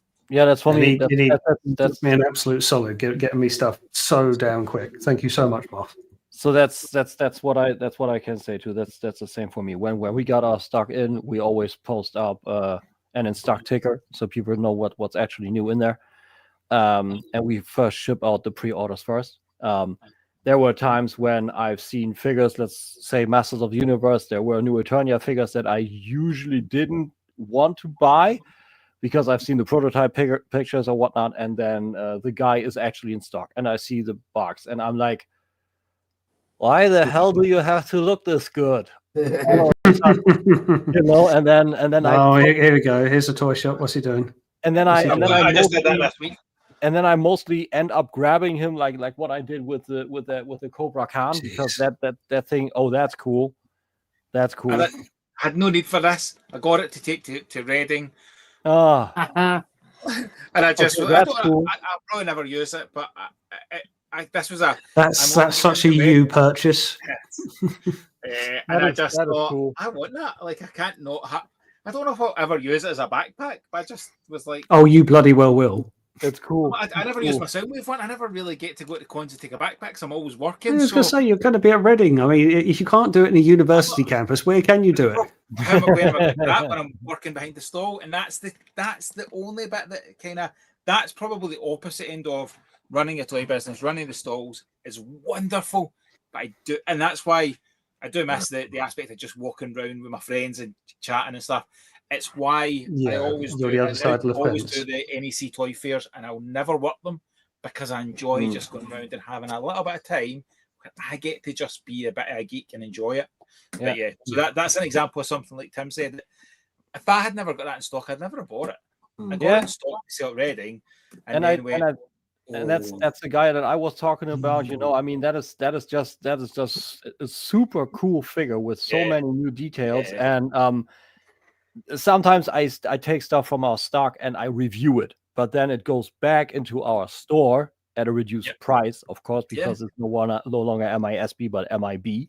But this guy, I checked it out, and then I thought, like, okay, I never was too big into Snake Man. Seems like it might be changing now, and this is just amazing. But still, again, same point. The pre-orders went out first. They always do. What we'll do now is, because we've got at least 2 more topics to get through, and I don't want to keep people any later than necessary. But Moff, do you want to talk around what was announced yesterday? And because I think, if you've got stuff to share. So this is gonna, you'll be a surprise. You'll see when he's all ready to go with it. We'll come back onto the last 2 discussion topics between Moff and myself. But whilst the majority of people are still in the chat, we got TF Nation Minicon at Reading, but also there has been a recent reveal, and I'm intentionally talking slowly to give Moff some time. But there is a certain gathering again. Do you want to talk about this very, very soon? Cool. So in June, myself and TF Nation, we put on a Glasgow gathering. Scotland never really gets anything. We're really underserved. The argument would always be that us Scots will happily drive down south. Viewers will drive up. Like, I'm driving to Reading, but would Ian drive up here? Would Sam drive up here? They're not going to come. They wouldn't come up. So it's hard to give something to the Scottish audience. We did the gathering in June, and it was really well received. We had a great time. And towards the end of the night, I nudged Andy Turnbull and said, let's do a Christmas one. Let's have a bit of fun at Christmas, a nice feeling. So that is what we have got planned. So Saturday, the 13th of December, all the details are on TF Nation's website. There was an issue with the venue we had in the summer where families weren't allowed, or where kids weren't allowed in, even with parents. This is not the case. This is a bigger space, so we can have up to 100 people. We can have kids with parents. Kids can't just rock up on their own. It is still a bar. It is a really cool venue. It's the Glasgow Unite Union, so drinks will be cheap as well. There's opportunity for music. There's opportunity for karaoke. I've not to say that too loud, Mr. Turnbull told me, but there's opportunity for fun. And the bit that wasn't announced, but we were waiting to announce tonight, is we're going to be doing a Secret Santa. So Secret Santa will go live post TF Nation, be at TF Nation Reading. Like, I am very busy in the lead up to TF Nation Reading. I also decided to launch a collector club this month as well, which has been very busy. And so I never like to be quiet and sit and do nothing at all. I complain about being busy, but I bring it upon myself. So after TFN Reading, we'll launch the Secret Santa. You can sign up. You'll be able to fill in and say, I will set a budget, and you'll be able to say, like, these are the kind of things I'm into. Put the details in. I'll collect all that. I'll email them out. So Sam, I might email you to say, I've got this guy Ian. He likes Beast Wars. Your budget, the budget's the same for everybody, and then you can go and buy a present for him. So it'll be really good, really fun. Really good entertainment. We had loads of freebies last time. I got some blockies. I gave in some blockies. Blockies gave us some blockies. It was a quiz. There was loads of fun stuff, and we're planning for even more this time round. So we're thoroughly looking forward to it. So that was the kind of announcement. My topic was actually the aspect of just spending time together, and I'm going to take that back down again. Having the kind of fun. So TF Nation Reading Minicon is coming up in 2 weeks' time. In 2 weeks' time, I'll be in the company of the wonderful Sam and Ian in person, which is a joy. Tim, I'm disappointed you're not going to be there. The effort. You can come to Glasgow. Come to Reading for a one-day event. It is a hard one, because it's a hard sell for a one-day event. But there is an aspect that there's, I am going to have had, and this is crazy to think, 6 different, if you could take the gatherings as a mini Hennevention type idea. 6 opportunities to spend time with like-minded people, talking about the stuff I enjoy, and we're spoiled. We're absolutely spoiled in this country at the moment of the opportunities for us to spend time and do the cool kind of fun stuff that we want to, and it is great. And I'm very much looking forward to Reading. It's a long drive. I'm going to break it up by going in to visit my friends at Kapow and In Demand, and then I've got a wee cheeky Airbnb with Sam, Simon. I'm taking my eldest along, and I'm bringing my friend Kev, who I've been friends with for 22 years now, one of my closest friends. And when I took the business over last year, I very much said I want to give opportunities to friends to get involved in things that they want, whether it be TF UK Con, whether it be behind stall. So Kev is not a Transformers fan, but he is a conventions guy and is so excited about the aspect of working behind the stall. And I'm going to ditch him and go and have a pint instead. Leave them in charge of the stall. Well, it's going to be great.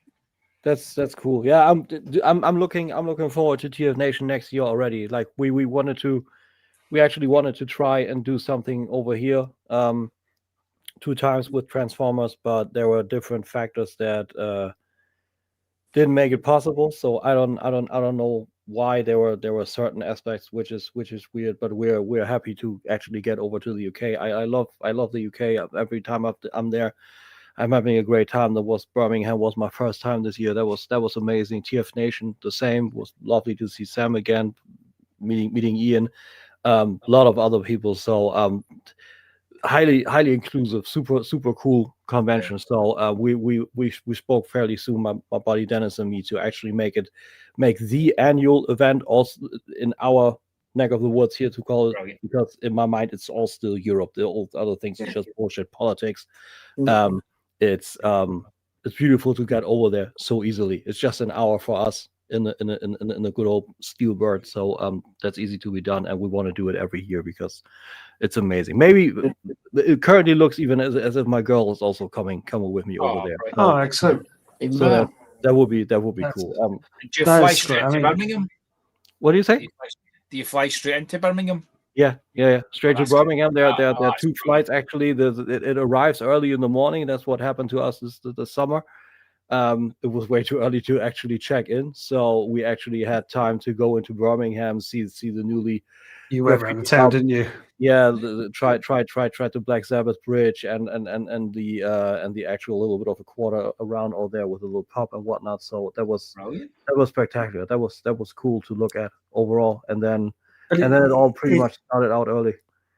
It's so good that we've had these opportunities that a few years ago they weren't here. And now we've got a lot more gatherings, a lot more. And Jamie's has mentioned it as well. And I've been to more toy fairs this year than I've ever been. But there's things now. There is much more opportunities. And, we've said many times, feels like a bit of a broken record to say it, but we've made friendships through this. And it gives us these gatherings and the gatherings that you're very well putting together. Moff, and of course Moff got a very nice mention at the closing ceremony of TF Nation in August with the help of the gathering set up for June, which was very nice. Shame you weren't there to hear the round of applause you got, Moff, but it was nice to hear on your behalf.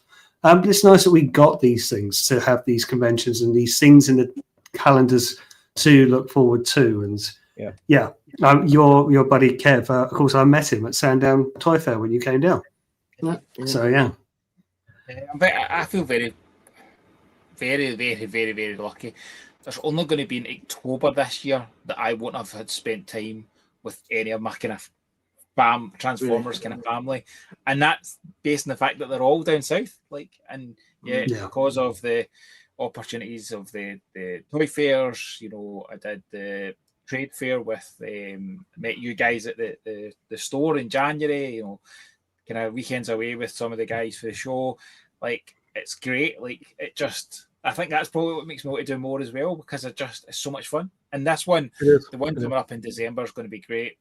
My family's coming along. The wife and kids are going to come along and have some fun with us as well. I've been able to bring my wife along to the conventions, watching her enjoy working the stall and like she's probably told me off next year that she's going to run the stall and I have to get out from behind the stall and leave her to it. But there's so many positives of it for both sides of it, and it is fun. Like, it's great fun to get involved in the community. And Sam, me and you talk about it all the time. Like, the community aspect of it's means more to me now than the toys. Like, the toys are fun. I'm more excited about the idea of coming and seeing you guys and spend some time with you than I am about any of the toys coming out. It's what keeps it going. I mean, if I think of TF Nation just that weekend, buying the toys aspect is least of my minimal at the back of the list, because there's not a lot on sale at those things that I want. Most things I collect I've either got or I'm getting, but even so, that it's so low on the totem pole, that part of it now, that everything else, the spending, the seeing people, meeting new people, seeing people you've met and know now, it's so much more fun, and that's what keeps it going week by week. Because let's be honest, if I didn't have all that, and I didn't have things like doing something like this, or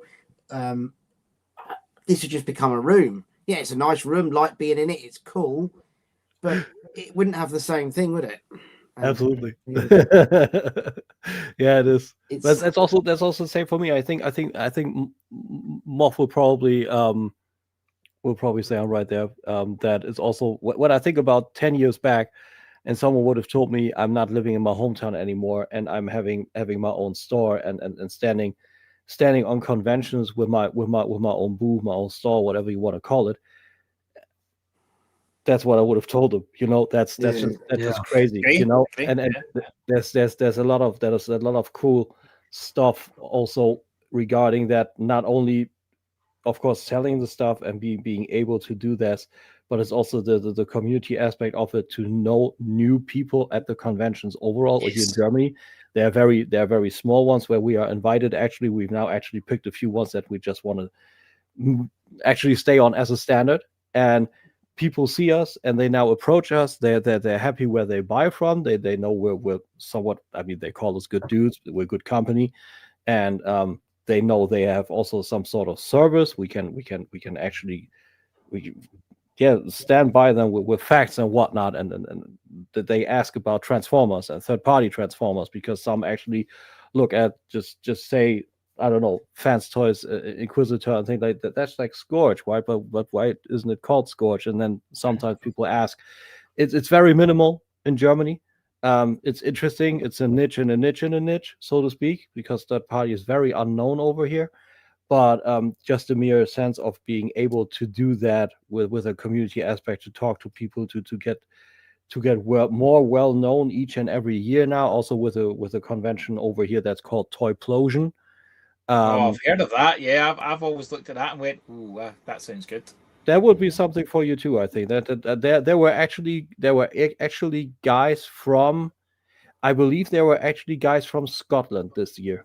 I believe so. I don't know the name anymore, but I will try and find out, and I will send you that. And maybe I don't know, you talk to the guys or whatnot. I mean, we joked around doing a stall at TF Nation, but let's be fair, that's something like doing another stall at the Masters of the Universe convention. We are just a dime a dozen. That wasn't to us. You could do that if they're going to expand the Trader Hall of August, which they might have to do. But we'll see how that goes. But just go. I want to go on to a point that Sam mentioned about conventions and toys literally only being like a drop in the ocean to it. We can all do this at home. Yeah, this doesn't require any of this. Exactly. Yeah. But that's the gateway in. That's how you meet. That's how you talk. Yes. So this is great, but we can do this on any given Wednesday. Yeah. But this, we make our calendars go around it. Yeah. I think, and it's so cool when you go to a convention, a toy fair in Birmingham or wherever it is, and you see people that you don't know that well, but you know enough to go and say hello and go, "Oh, saw you at TFN," or blah blah. When someone comes up and says hello to you, those lots of different events, it's just nice, isn't it? And it's just it's so good. It shows how far it stretches that community aspect of it, and I think someone, I don't know where it went about, having Guzzy, Guzzy. Guzzy, yeah. I see Guzzy so many times through the year. Yeah, I see Guzzy probably more than because I see him at all the cons, and then I always see Guzzy at the toy fairs. And like Guzzy is such a lovely person. Like my Jamie was just really enthralled with Guzzy and who Guzzy was, and the honesty, and I just love looking out. And I'm always looking for, always mention Guzzy. Do you need this fembot? Do you need this? Do you need that? Because he always needs when you meet fembots. somebody who's a wonderful person, you're kind of want to do that, and I think that's the bit of the toy business as well. They're all on. It's that aspect that there's so many opportunities to just see people that are just good people in this community. And just to what he was saying about the but the bit about the anxiety stuff. Now, I'm not going to say that I have that. I'm blessed that I don't really. But what I will say is, you wouldn't see me walk into a busy pub in London on my own and just go and have a drink on my own. Probably not. No. But I go and have been to conventions far and wide. I don't know people, and I will go into that because that the environment you're walking into. I'm not saying that the pub environment isn't, but when you're going into these conventions, you're walking into a place that's welcoming. You're gonna have a good time, and it helps with all that, doesn't it? It helps with all that. Just the fact that you can go places on your own. We're all there for one reason, aren't we? Yeah. We're all there for the. This is why I say like this. This is an important step, but it's just one step. All of this, but you find here from this, there's so much more that we're into. We've had Rudy and Brad are in the chat tonight. I'm in a Formula One chat with them as well. I got to know them through Transformers, but we found out we're both Formula One. We're all Formula One fans. Yeah. So there's those kind of. It's just a gateway in, but we're all there for the one same reason, and then the friendship blossoms from there. I had a like this anxiety one. I had my second mental breakdown 15 years ago, and at that point I couldn't walk into a supermarket. Like I genuinely couldn't go to a supermarket. Like I could go to the wee shop across the road with a handful of people, could not go into somewhere with any level of people. I couldn't go into my work. The idea of going to a convention of the size or even run a convention way beyond me. It took me a good few years. I'd always wanted to do toy auto assembly back when it was nowhere near the size of TFN. It took my wife giving me I'll come with you and I'll make sure you're okay, and having that comfort blanket. It was the same for me. What it won in 2012, and I never looked back. It just being around people. I honestly would always say I feel like I'm home. I feel like I've wrapped a comfort blanket around me, because I don't know this X person, but I've already you're in a safe space, don't you? Yeah, and I can, Tim and I could sit down, having never spoke, and I guarantee within 5-10 minutes we're chatting about. So we already did it with the He-Man figures. We're talking about Montana and getting excited. There you go. Yeah. How quickly we did that, and I think that's the joy of having that automatic. You know that you have something in common with them, and actually even the aspect of they may collect third party, or they may collect Legends, or they may collect Hasbro. Actually, that difference also then brings you to a conversation piece and lets you open up to it. That's the new hobby. Yeah. That's it.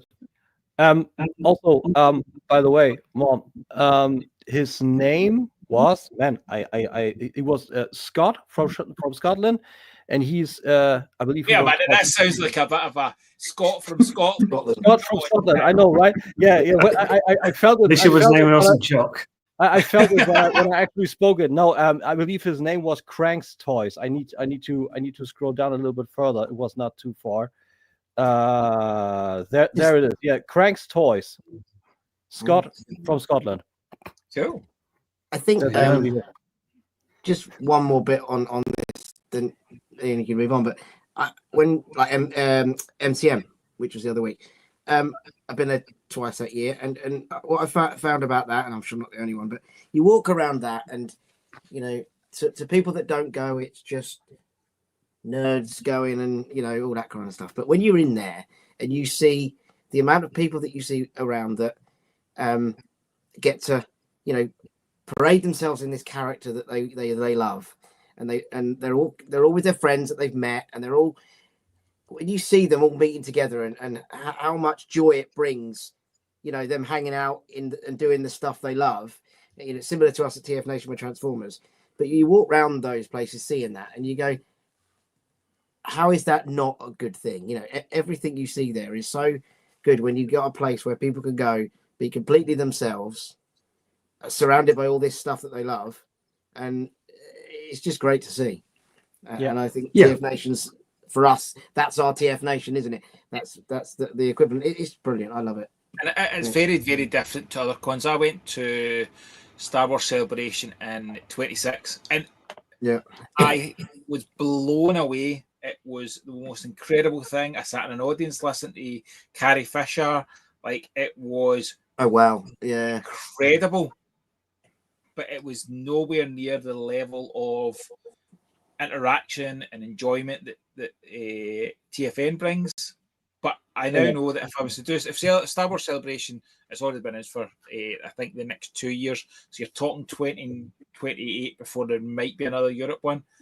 I would be so excited at it now, because I know there's a handful of people I would go. I'm quite sure I could talk Sam into going and come down to me. You, Sam, could go and do that. And it's that bit that you say, Ian, you've then got a connection with people for other things like the F1, like the different bits. And it just means that you've then built connections for other parts of your life, which is just incredible. Absolutely is. Right. Given the time and the last question I've got, I won't go into it today because it's a big topic for discussion. I'm actually going to roll that over. No, we'll be here for another half an hour, and I'm going to roll it over to December's live stream. I'll save it till then. I've had people here for long enough, and of course, I've got to remember it's an hour further forward for Tim over there, so he'll probably want to go to bed at some point.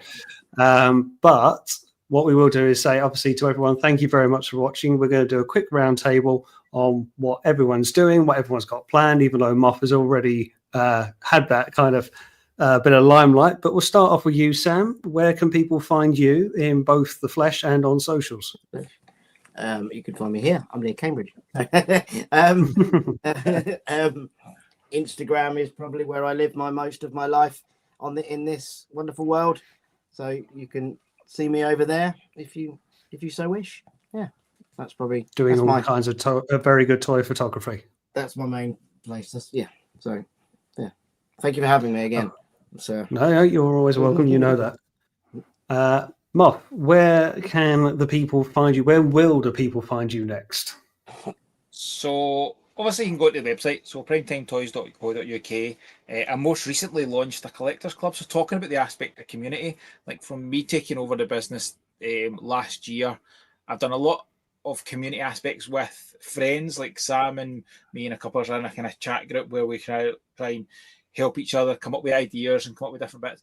I knew I wanted to do more, so I launched the Collectors Club this month, and there's going to be loads coming up with the Collectors Club. It's an opportunity for people to interact with me, interact with others. It's an opportunity for me to say, I'm not sure. So like the He-Man stuff, Tim, I would buy it, but I don't want it to sit on my shelf. Like, I've got enough stock. I don't need stuff to sit on my shelf. So I kind of want to have a market of people I can go, right, I've been offered 6 of this. Is the MD interested? Is there enough people to buy it?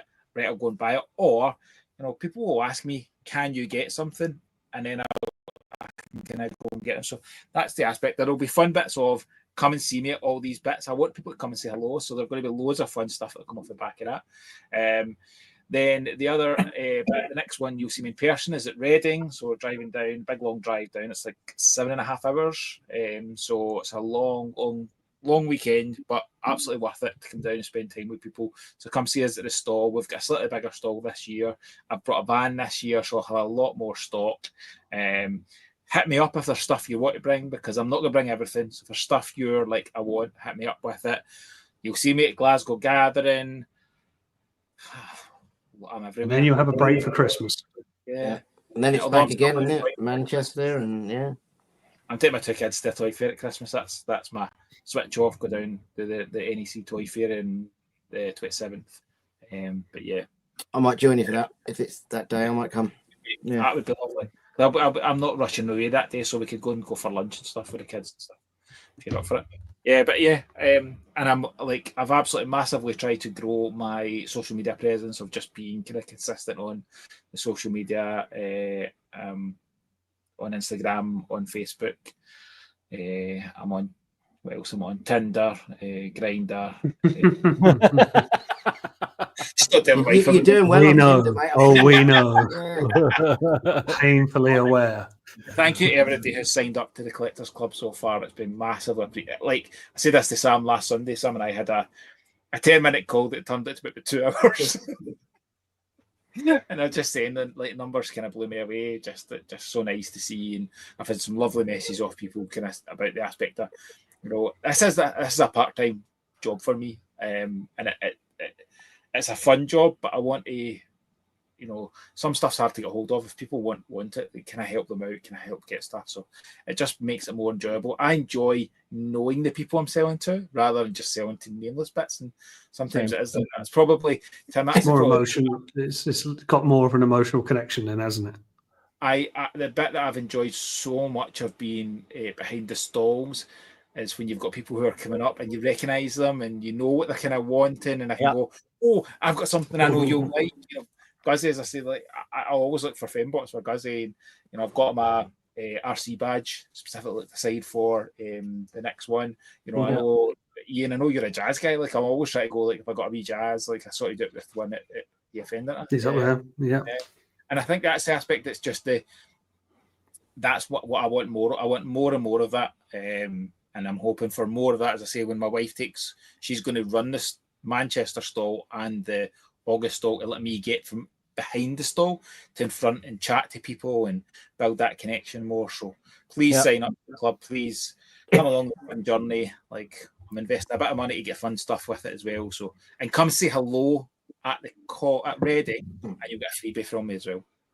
Oh, look at that. Well, big congratulations to you from me for setting up the Collectors Club. That's a nice step for you. I'm very proud of you for that. Well done. Good. Tim, finally over to you. Where can the people find you? What have you got coming up? Coming up this year is not too much anymore, I feel. Next year we got 2 conventions, which are the standards for us, which is Marché Noir, which is pretty much, I believe it is French for Black Mass. I don't know why they call it that way, but okay. RetroCon, where you find a lot of stuff. It's a little bit of a passion convention, and we got a stall there, so that will be fun. It's in March. Then we will have the Toyplosion again next year. I believe that's at the end of August this time. We will actually double our size and stall because that worked really well for us the last 2 years. So that's nice. We're looking forward to that. Pretty much the same what Moff said. We were always liking to stand in front of the stall, talking to people and giving just advice and stuff, and what is stuff and what is coming up next if we know more and whatnot, and maybe also some service stuff because parts are missing or whatever, and just overall chopping it up. We love that. So that's coming up. We got our little store actually open. We opened that up in, what was that, also August? I believe also August. We did that. It's just a little bit per time. So please always contact us if you want to actually check out the store. Everything's on our site, www.thecollectorsbay.de. We also ship to the UK if you want to check that out. And myself, Facebook, Instagram, YouTube. If you search for hashtag Tim K's Nerd Crate, you will absolutely find me. And I believe Ian put all the details down below. So thanks very much for having me. Always a great time. I love podcasting like that, like communicating overall community stuff, having new people in the chat, always seeing you guys. So yeah, looking forward to 26 and having a few beers finally again, because I don't know how, but that post-convention blues is still going strong. Yeah. Of course, all the links to all the websites for PrimeTime, to Sam's Instagram, to Tim's page as well. And of course, as you mentioned around the Collector's Bay, you've recently done a collaborations with our friend David Cousins, haven't you, for the Good and Bad, the Ugly, which has gone down quite well.